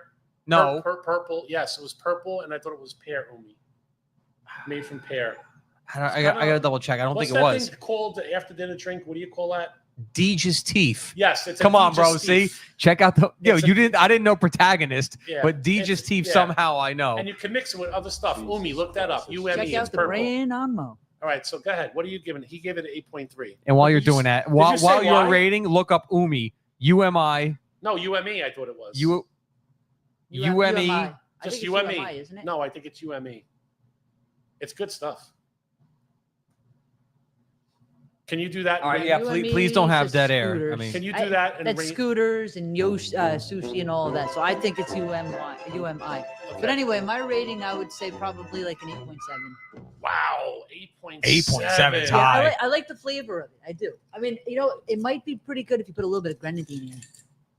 But Just a couple splashes. But of here's the grenadine. thing: we had to get this as a mixer standalone with just one alcoholic beverage included, and that's why I didn't use like a pear flavored vodka or vanilla flavored vodka or anything like that. Vodka with an R. Burger, vodka. How do you But I spell do that? like it. JEW. 9.1. 8.1. 9.1. 9.1. Get out. 9.1. No. 9.1. Yes. 9.1. Mo, do Too I high. drink? Mo, do I drink a lot? No. What's my scam? What do I do? I know your Tell scam. everybody what I do. Your scam Tell is everybody you what I do. order drinks and you Right. always make them heavy pour and pour into the biggest glasses so No, everybody you heavy sees you. fucking pour. No, so everybody heavy sees pour. you like, oh, let me get another one of I these. didn't mean to do that when I said you heavy pour. I didn't. That- I just that- realized what I I know. did. I did not. I swear to God, when I did this, I did not mean that. I just was like you. Sorovia. So Skol. you I don't know. I tried to do Russian. I don't know. your scam is that you always have somebody heavy pour into a big glass so everybody can see it. Oh, let me get another one of these drinks, and then you take 2 sips, and then all of a sudden you just bounce. No, I'm not even looking at you. No, then you just bounce and leave your drink sitting there, and it will stay there forever until somebody grabs it and dumps it, and then you'll come back and order another drink. But meanwhile, everybody's seeing you order these drinks, so they think you're drinking all of these drinks. And at the end of the night, you've had about 3 sips of all of the drinks that you. All right. It's not now, your scam? Can I just say that the Tropical Boom Boom Nasal Stick pairs very well with the Calypso Southern Peach Lemonade? It's amazing together. I feel Well, it's a good mix. I drank this whole fucking drink in like a minute. And you're going to doubt my 9.1? When's the last time you see me down a whole fucking drink? It's a true story. That's more than one sip. It's a true story. That's a 9.1 right there. That's a true That's story. why I can give that. I can defend my 9.1. I don't just declare a 9.1. I back it up factually. Dawn, do we have the listing for the shows that are supposed to be? I mean, everybody just seems to be canceling left and right now. I mean, the warm weather comes around. Oh, next Saturday, I know one show that's not going to be canceled because she's actively promoting it. Is our Code Lavender show premieres her first show next week. Yes, and I understand she's going to be talking about nurses and burning out and all of the trials and tribulations that nurses go through, different but the same from law enforcement. You know what I mean? Like they have to deal with the administration, very much the same, crazy very hours, much the same. all that kind of stuff. Although they have access to all the good drugs, that I'm jealous about. Yeah, we have 12 p.m. is Blue Room, 2:30 p.m. is Campy, and 4:30 is Code Lavender. So Oof, 12 busy o'clock we day. have Blue It's a big- Room, right? Yep. Tom Werther. Yep, 12 o'clock is Blue Room. Then 2:30 is Campy. 2:30 is Campy, Mike Campanella, Campy's choir practice. Yep. And then 4:30 is Code Lavender. Code Lavender. So we have 3 shows next week. Outstanding. 3 shows. Tom Werther hosts the Blue Room? Yeah, he's the Blue Room Does he- podcast At guy. 12 o'clock. What- That's kind of early for him. That's early. Yeah, it is very early for him. It is very early for him. Doesn't he own a company? He does.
Police. Bitch.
Police. Bitch.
Police. Bitch.